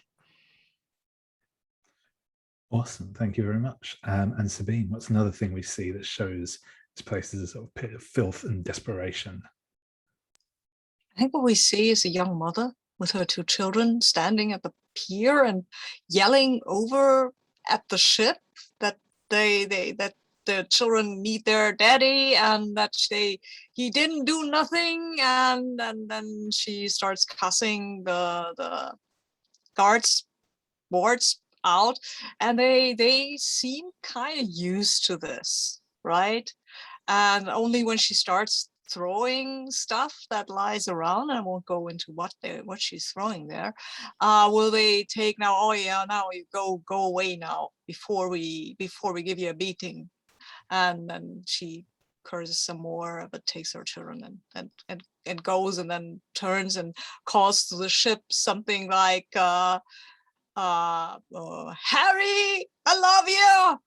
And well, there's no answer, obviously, but well, there is an answer, but that comes from the wards, and it is very a suggestion of a very indecent act. So towards her.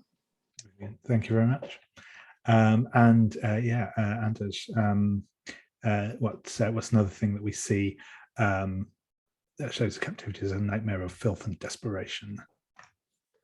We see a couple of the guards carrying a stretcher with what is obviously a corpse, just wrapped in a filthy sheet, not carefully wrapped. There's like a hand hanging out, and they're carrying it down to a carriage or a cart that already has 1 or 2 corpses on it, and they just throw it on, and the cart goes away, carrying the dead away from the ships.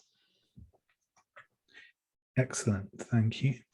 So with the following questions, we've got 2, 3, and 4, which I've assigned out to Anders, Sabine, and David in that order. So Anders will be on 2, Sabine on 3, and David on 4. I'll, at some point during the upcoming scenes, I will call on you to add in, answer your question then. But where we will start is in the back alleys of Limehouse again, nearby where we last saw Ardent performing the ritual.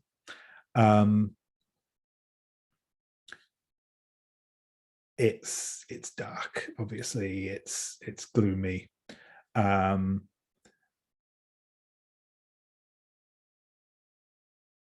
What are you doing, Ardent, to kind of try and track down these bats? I think I'm trying, like, I'm in this alley. I'm like stepping back and forth, trying to figure out exactly where I was, and the direction the bats went, and then trying to pick a path in that general direction, which will of course be very difficult because the bats were flying and I'm not. But just trying to figure out what general area they maybe were in when they disappeared. Awesome, awesome. So I think this will probably be, I'm going to ask for the night move here, I think, to see if you can stay the course and find where they have got to. And this will probably be a roll with reason, I think, 'cause you're trying to kind of figure out the direction and so on and so forth. But yeah, so for the night move, this is very similar to the day move with a little twist. What are you afraid will happen if you fail here, Ardent? Well, in the general, in the larger scheme of things, I mean, if we fail to find the vampire, that's a big thing. Here, I think Ardent is worried about. I think he's worried that there's a connection between the dark entities and the vampire. Yeah, if that makes sense. No, that absolutely makes sense. And I think it's actually it's worse than that. You will realize too late that the dark entity is offering you up to the vampire as a sacrifice. But yeah, if you would like to make your roll, as I said, this will be with reason. Sure. I have +1 in reason. So let's see how this works. That's a 9. 9. Okay, cool. We will come back and see how that goes in a moment. But I just want to check in with Trixie and John.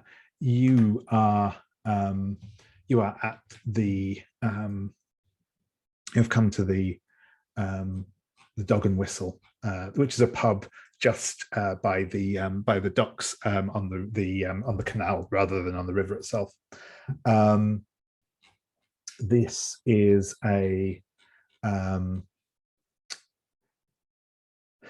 it's a sailor's pub. That just has dull brass fixed inside, tin mugs. The sign is a very weathered painting of a dog, though no whistle is actually present on it. But there's I'll ask a paint and sing question here. So I'll start with Sabine this time. Actually, it says I go for the middle. So this pub caters to sailors and folk who work at the canal. How do you know this? I think how do I know this? This is pretty clear from the songs that they sing, because they are sailor songs, and there are a lot. Yeah, no, I'm stick with one. There are sailors who are singing sailor songs, like and there are very lewd songs, I think, like yeah, well, and there's a lot of sometimes these guys will sing, and then the other guys, and the sailors and the canal guys, they don't like each other, so they have two different and rivaling even songs that they try to perform. And I say try because they're pretty drunk. Yeah, fair. Yeah, and David, again, what's another detail that shows this is caters to sailors and canal folk? Men make passes at Trixie more here than at any other pub she has ever been to. She hates it. She has knocked out 3 since she has moved to London, and they keep coming. What is it going to take to get these people to leave her alone? Brilliant, thank you. And yeah, Leslie, Anders, what's another detail we see here? Sorry, a detail in the pub? Yes, yeah, that's right.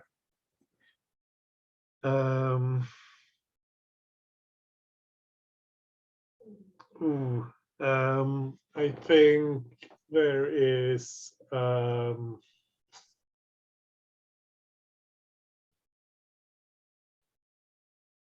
there's a very intense card game going on, or some sort of gambling anyway. Yeah, probably cards. There's a group of fairly rough-looking people who are staring at each other very, very intensely. Apparently, there's a big hand that's being played, and there's probably some knives somewhere that might come into play if someone thinks that someone else has been cheating. Excellent. So yeah, this is the scene that you come into, the two of you. What I'm going to do is at this point, just because I know Anne said you wanted to leave fairly soon, so I'm going to ask if please, sorry, this is downside. This is asking a lot of things in succession, but if you would like to answer the next question on the prison hulk at Woolwich. So narrate a scene in which we see the convicts at leisure. How do they entertain themselves, and how do they maintain their connection to God and society, if at all? Ooh. Yeah, I think it's gambling again, but with dice, because that's what they can get their hands on there. So there's a group of prisoners in a cell, or in a whatever, they're a group of prisoners together, and they're gambling with dice, and a fight breaks out, and there's definitely some serious violence being visited upon at least one of them, and there's one prisoner off in a corner kneeling and praying, and someone else throws something at them and shouts at them to shut up with that stupidity.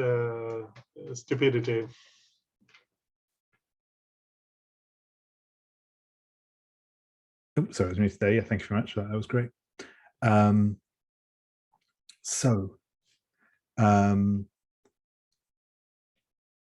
I think as you make it through the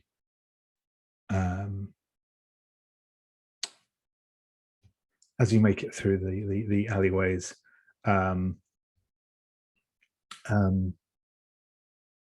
Ardent, you will find, well, you will get towards, again, towards close to the river. There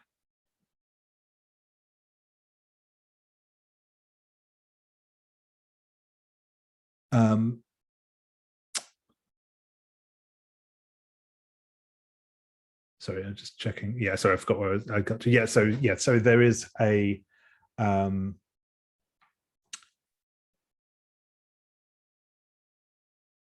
you are going to find your way to where you think the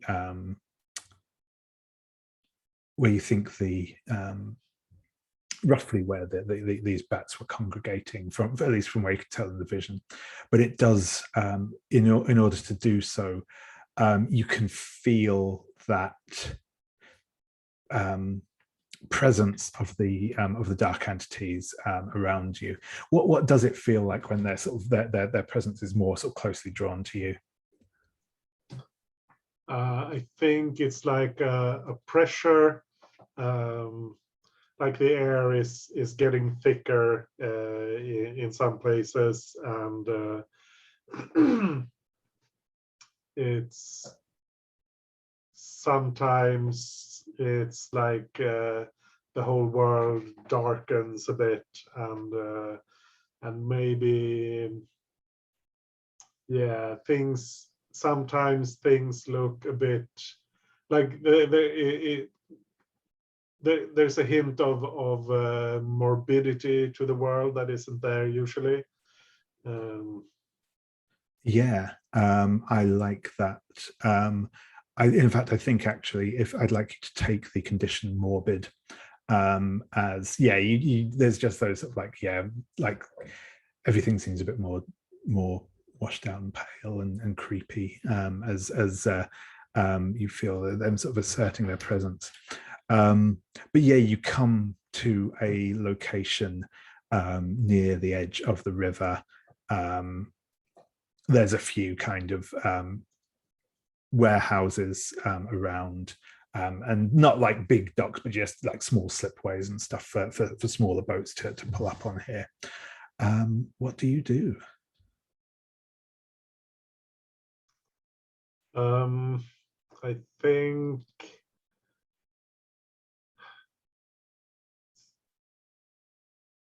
I think I try to get down towards the river and see if there's like a sewer or something where someone could be hiding. This is highly advisable, of course, to do in the middle of the night. Indeed. So yeah, I think I'm going to ask you to roll with the information move here, and that will probably be with, I'm going to say, composure, probably, to just kind of sum up the will to do this, and it's not pleasant. It is not pleasant at all. That makes sense. I'm rolling with 0, so that's a 7. 7. Okay, so I think what will you do find you kind of head down onto the like I said, one of these little slipway bits, and you can in fact see a sewer grate, probably actually a fairly new sewer grate, because these things have only really the big works have only just really been completed, and as you head down there, you will find a small wooden Viking ship, like a toy-sized wooden Viking ship that is just floating. It's kind of got caught on one of these grates, and it's bobbing around. But it looks, it's I mean, it's difficult to tell if it's old or new, but it's definitely unusual. It's definitely remarkable. But as you're kind of like looking down and sort of reaching for it, your feet go out from under you, and you just fall bodily into the sewage runoff of the by the grate. You're absolutely soaked and filthy. Yeah, that's my cue to stop this foolishness and go home. Absolutely, but you do have the clue of a toy, a wooden toy Viking ship. I think I'll bow out now, unless you need me for something. No, that's fine. No, if you need to go off, that's perfectly perfectly fine. So no, thank you very much, and look forward to seeing you next time. Yeah, take care. Cheers, bye now.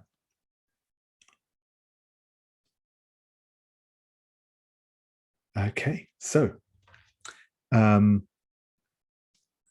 back at the Dog and Whistle. As I said, it is a loud, busy, lots of singing, lots of drinking. What your plan here, such that it is. But what do you want to do? Trixie, I'll ask you first. You're obviously, like I said, you've fended off a couple of overeager advances from some of the sailors in here. But what's sort of your next step? So am I there with John? Yes, that's correct. Yeah. Okay. So I envision us, and John, feel free to edit, add, or subtract as desired. But I envision the two of us at the bar, and Trixie is sitting there, both elbows on the table, or on the bar in front of her. A couple of empty shot glasses already in front of her, implying that she's gotten through a few drinks already. And she's got a kerchief that she is holding closely over her nose and mouth. She claims, and this isn't entirely untrue, that it is because, my God, have you smelled that hulk that is just down the docks from us? This is the worst stench I have smelled in weeks. My God, it is awful. In truth, though, she is grinding her teeth really aggressively because of the quickening. That is the main reason why she has the kerchief over her face. She's trying to obscure that so nobody asks any questions about what's wrong with her. And I think that as she knocks back another glass, she will call the bartender over to pour out another shot of swilled, kind of gnarly, gross gin. And instead of taking it herself, she will slide it over to Dr. Fenworth and just do it so casually as if to suggest, oh, this is no big deal. I know you'll drink it. Oh, yes, he will take it. Then he will sort of spill the, he tries to be surreptitious, right? He tries to just empty it on the floor and then pull out a tiny little bottle of like a tiny little bottle, and he will put something in, and he will look at you and say, would you care for something a little more palatable than this? More palatable than this? What do you have? I think this is gin. I mean, I'll try it, but might help with your toothache. It's just a nervous habit I picked up back out west. Nothing to worry about. I mean, sure, but you and me, we're celebrating tonight, okay? So we're matching each other, drink for drink. Well, you have quite a head start, my dear, and I will not match that, but I will drink with you, yes. No, you'd best play catch up at least. And what are we celebrating? Well, as for me, I've made a fair bit of progress on our investigation today. Some things that I want to, as a matter of fact, ask you about, given that you're something of a learned man. I have studied at Oxford, I believe. That counts as learned, yes. Of course, but first, we drink. Yes, we drink. We drank a lot in Oxford too, but let's not dwell on that. Let's rather dwell on the case. You said you had questions, and I will answer these if I can. And then I have a suggestion for a course of action. Well, as far as I can tell, this thing we're chasing after has connections with some other kind of, I don't know how to put it, some kind of forces, entities. When I was out in that opium den with Miss Jenny, a man came up to me wearing some kind of strange mask, seemed to be kind of one of the types that I used to run around with back out west. And he was going on some kind of ramble about how there's other worlds, multiple suns, all kind of strange nonsense. Reminds me of Ardent kind of people. But in any event, I get the sense that there's more to what's going on around here than meets the eye. I imagine this guy might be acting alone, but he's definitely being watched. by someone or something that's got more in store for us than we expect. What I'm trying to say is this is bigger than just a vampire. And then I kind of look around as if to make sure no one heard me use that word. I'm sorry, I'm rambling too much. I need to calm down. Bartender. And I wave two fingers for 2 more drinks, one for me and one for John. Yeah, and the barman is going to come over, and he's got big hairy arms and wearing an apron that's somewhat stained, though not the most stained you've ever seen. But he will pour 2 more drinks. But before he hands them over, he says, "Look, I'm not exactly particular about who I sell booze to, but," and his eyes sort of slide between the 2 of you. "Neither of you look like you belong here. I'm sure you can find better places to wet your whistle." My kind sir, we have lost a bet. And as you know, a gentleman will never renege on a bet. So I'm afraid you are stuck with us and our money for the night, or at least for the foreseeable future. Oh, I certainly won't say no to the money. Just watch yourselves, yeah. I feel that we are very well equipped to deal with any trouble that might come up. As you say, sir. And then I turn to you and I say, well, whatever else is going on, let us focus on one problem and then the next one. Because I feel whatever is lurking in the shadows might come out. I don't believe in ghoulies. I mean, obviously vampires exist. That is a scientific fact that cannot be denied, but I do not believe in all the ghoulies, ghosties, and long-legged beasties. Maybe just an opium addict. And I know that the fumes in the opium then might make one very susceptible to what seems portentous and ominous, but is really merely tried blather. But as to my suggestion, from what I know, the vampire is connected to any blood spilled in Limehouse. And I wonder if you might draw him out with a sort of offering. It might pique its interest.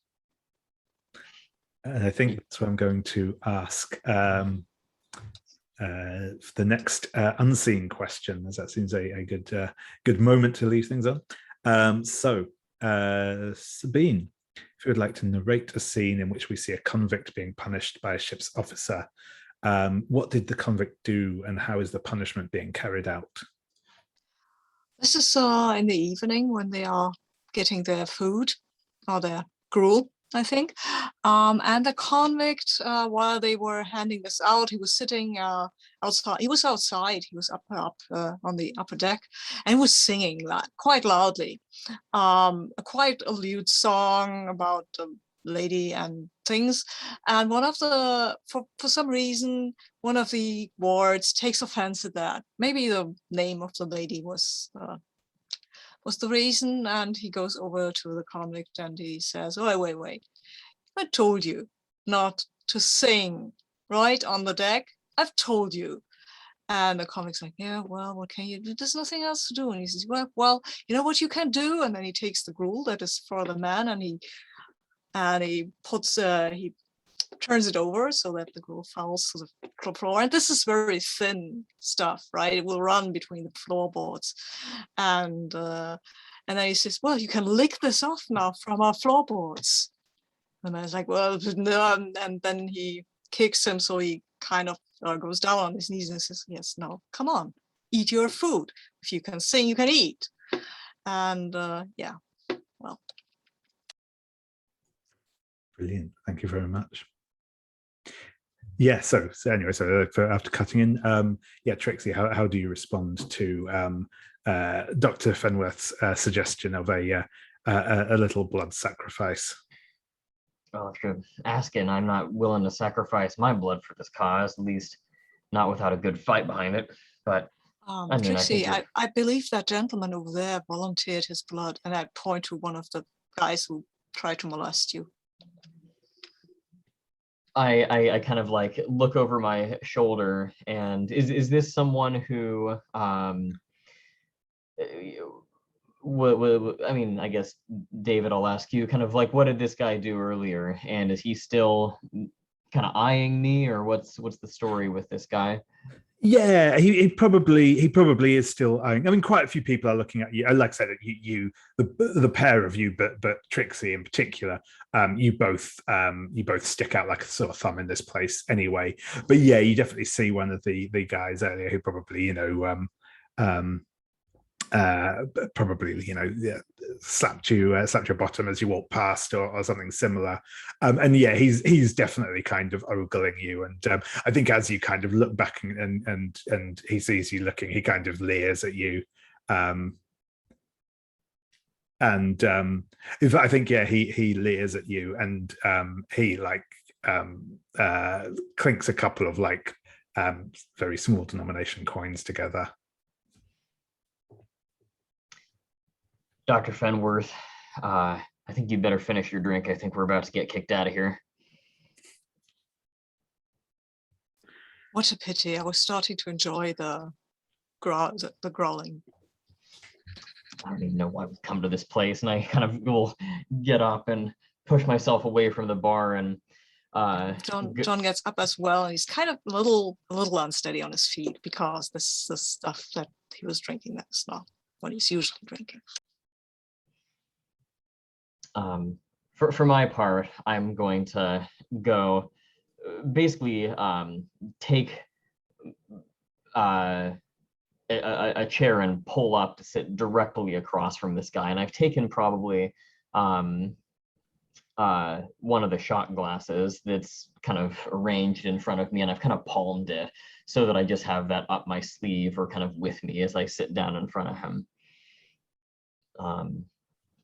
And unless he says anything first, the plan is in so many words to say, listen here, I don't appreciate the way you're treating me and my companion here, and basically tell him in so many words to screw off. But I'm really trying to provoke him.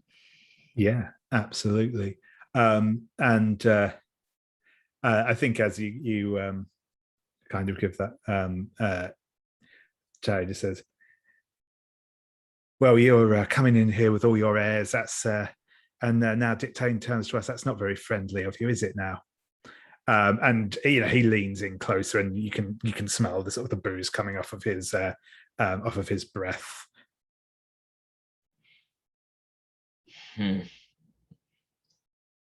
I see that John mentioned not having betting as a vice is a pity here. I technically do have Faro as my vice, and I had to Google that, but I think that is in fact a card game. I believe so, yeah. So I wonder if I might challenge him to a get in on this big hand of cards that's kind of getting dealt, and in so many words say that if he wins, then very well, you and me, we can go off and have a bit of a time in the alleyway, and if not, then you don't expletive here, look at me ever again. How's that sound? Yeah, awesome. Yeah, so I think I guess my question here is there something in particular you are looking to get out of him, or is this sort of trying to get information out of him, or well, I'm hoping. I'm sorry. Yeah. Go ahead. I keep talking. No. Yeah. So go ahead. Yeah. Well, I was just gonna say, yeah, no, I mean, not to avoid dragging things out. The out of character thing that I'm going for here is I want to, at some point, provoke him into some kind of fight, so that I can smash this shot glass into his face and have some samplings of his blood on some shards of glass that I have. have. No, that's cool. No, in which case, I think he we'll get to that point. Also, can we make this a two-punch thing where you punch him and hurt him, and I'm a doctor, I can help him and mop up his blood and stuff like that. That sounds get good. a better sample that way. Yeah. Yeah. So I think he's going to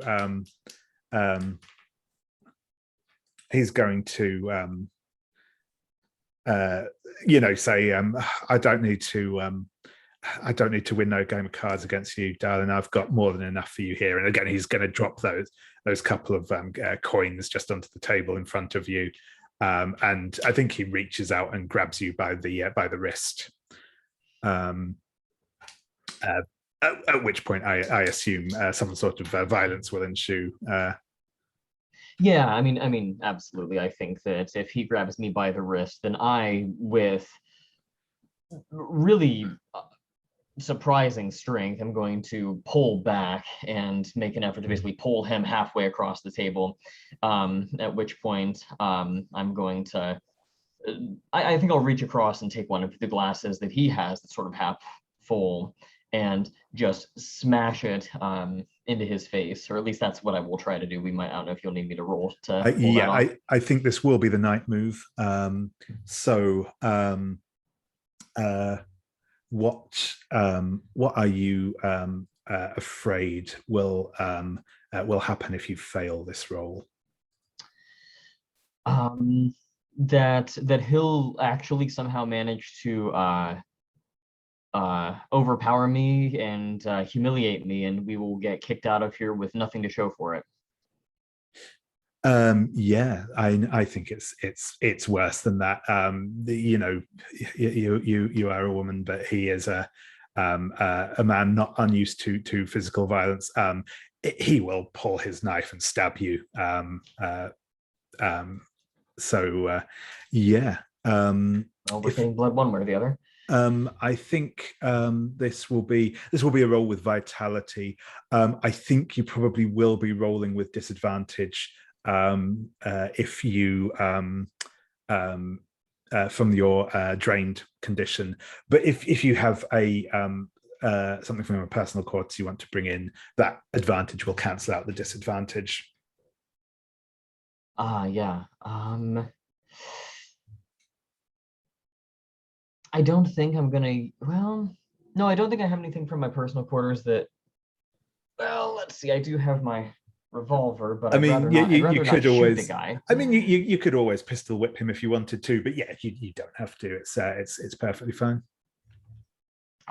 Well, what we'll do is, I suppose that if it comes down to it, I can quick draw this revolver and pistol whip him right in the head with the, I don't know the parts of guns, but the butt of it. Yeah.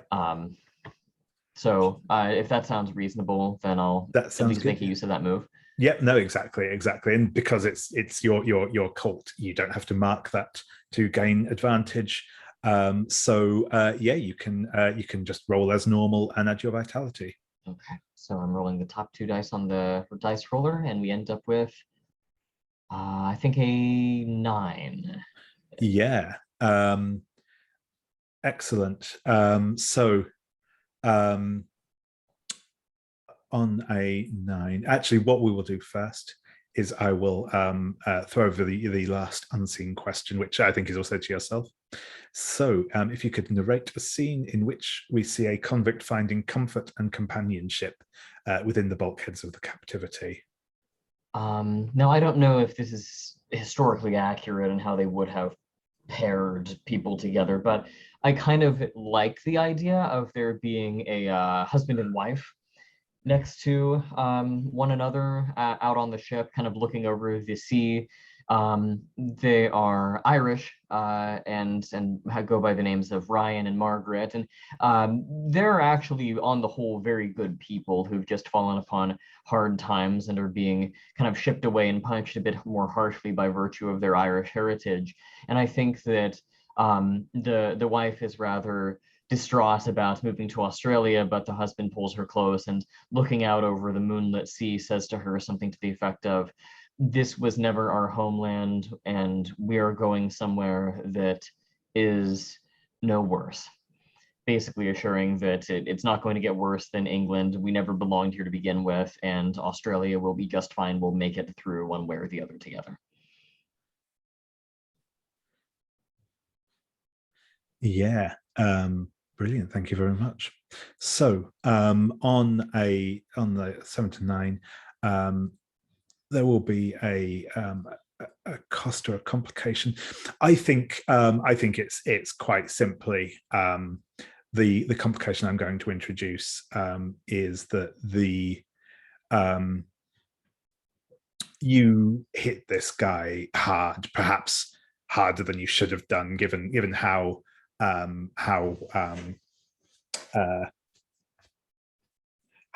difficult you're finding it keeping the beast in check at the minute. As you slam the butt of the gun into the side of his head snaps round and he drops to the floor out cold. You hear that crack of bone as you hit him. You can see some sort of blood running out of his ear and nose. You think there's a very good chance that he may actually be dead. You've certainly hit him hard. Again, you can, if you wish, spend a mask to upgrade that to a 10+ to avoid the complication, or you can leave it stand, either whatever you are comfortable with. I like the complication too much to negate it. So I'll look down in a bit of horror at what I've done and kind of look around, and irrespective of whether anybody notices, I think I'm so frazzled that I'll draw attention to myself. I do have the center of attention. Yeah, indeed, after all. Indeed. And I will just shout far too loudly, "Damn it, Dr. Fenworth!" Yes, I will go over and say, "Oh, my dear, oh dear, that does not look great. Let me take a look at this fellow here. He seems to have hit his head quite hard." And I will look at him and say, "Well, it's probably best that we take him with us outside where I can treat him. This locale is not a proper place to care for an injured man. Can you help me, Trixie, please?" Rather not touch him, but I suppose if I must. Well, you've touched him already, my dear. So you have, what do you call that kind of value? Responsibility. And I holster my gun and kind of get one arm up over my shoulder if you want to get the other one. Yes. And we drag him out. And then we see if he's still alive or not.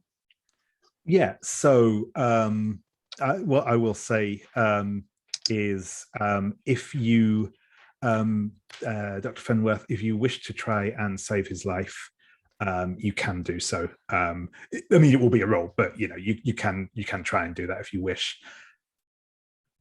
But I leave that question to you. I mean, we're trying to attract the vampire's attention here. So saving his life is good, because if he's still alive, he still bleeds. Which is a bit cold, but Yep. I will attempt to stabilize, to just put him in a stable condition, but not bind up the wound. So yeah. Actually, no. In fact, so yeah, I won't make you roll. I think just like you can at least stabilize him, enough to keep him alive for now. Put it that way. And I won't ask you to make a roll for that. But I think I will ask you to make an information move to see what you learn from sort of seeing this effect of the blood in person. Okay, I will do that. Can I do that with reason, or do I have to choose something else? I think there's an argument that it would be that it could be sensitivity, but I think reason is probably fair, because you are specifically approaching this in a sort of scientific fashion to try and work out what the effect of the blood is. Okay, I'm rolling the selected dice here. Oh, it's an 11. Damn it. I wanted to use a mask. So I mean, you know, if you want to get a mastermind clue, you can. Oh yes, but, I totally do, but I feel we're coming on time, right? We are. So yeah, maybe save that for next time. But yeah, no, that's Yes. cool. Yeah, but no, with an 11, you will get a clue, and that clue will be.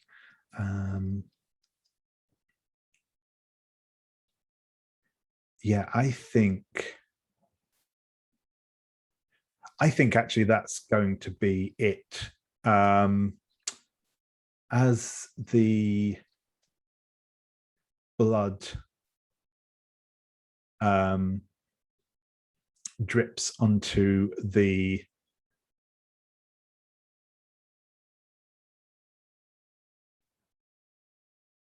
so as some of the blood drips out of him and it's running down more, you'll see a small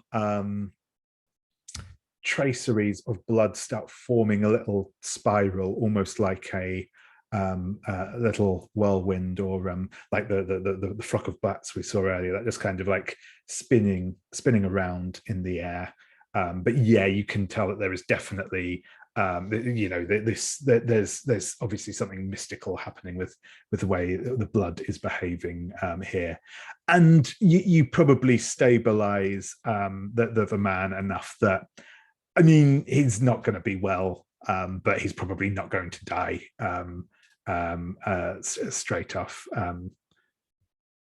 Yes, and I feel that whatever he is not very good material for my child.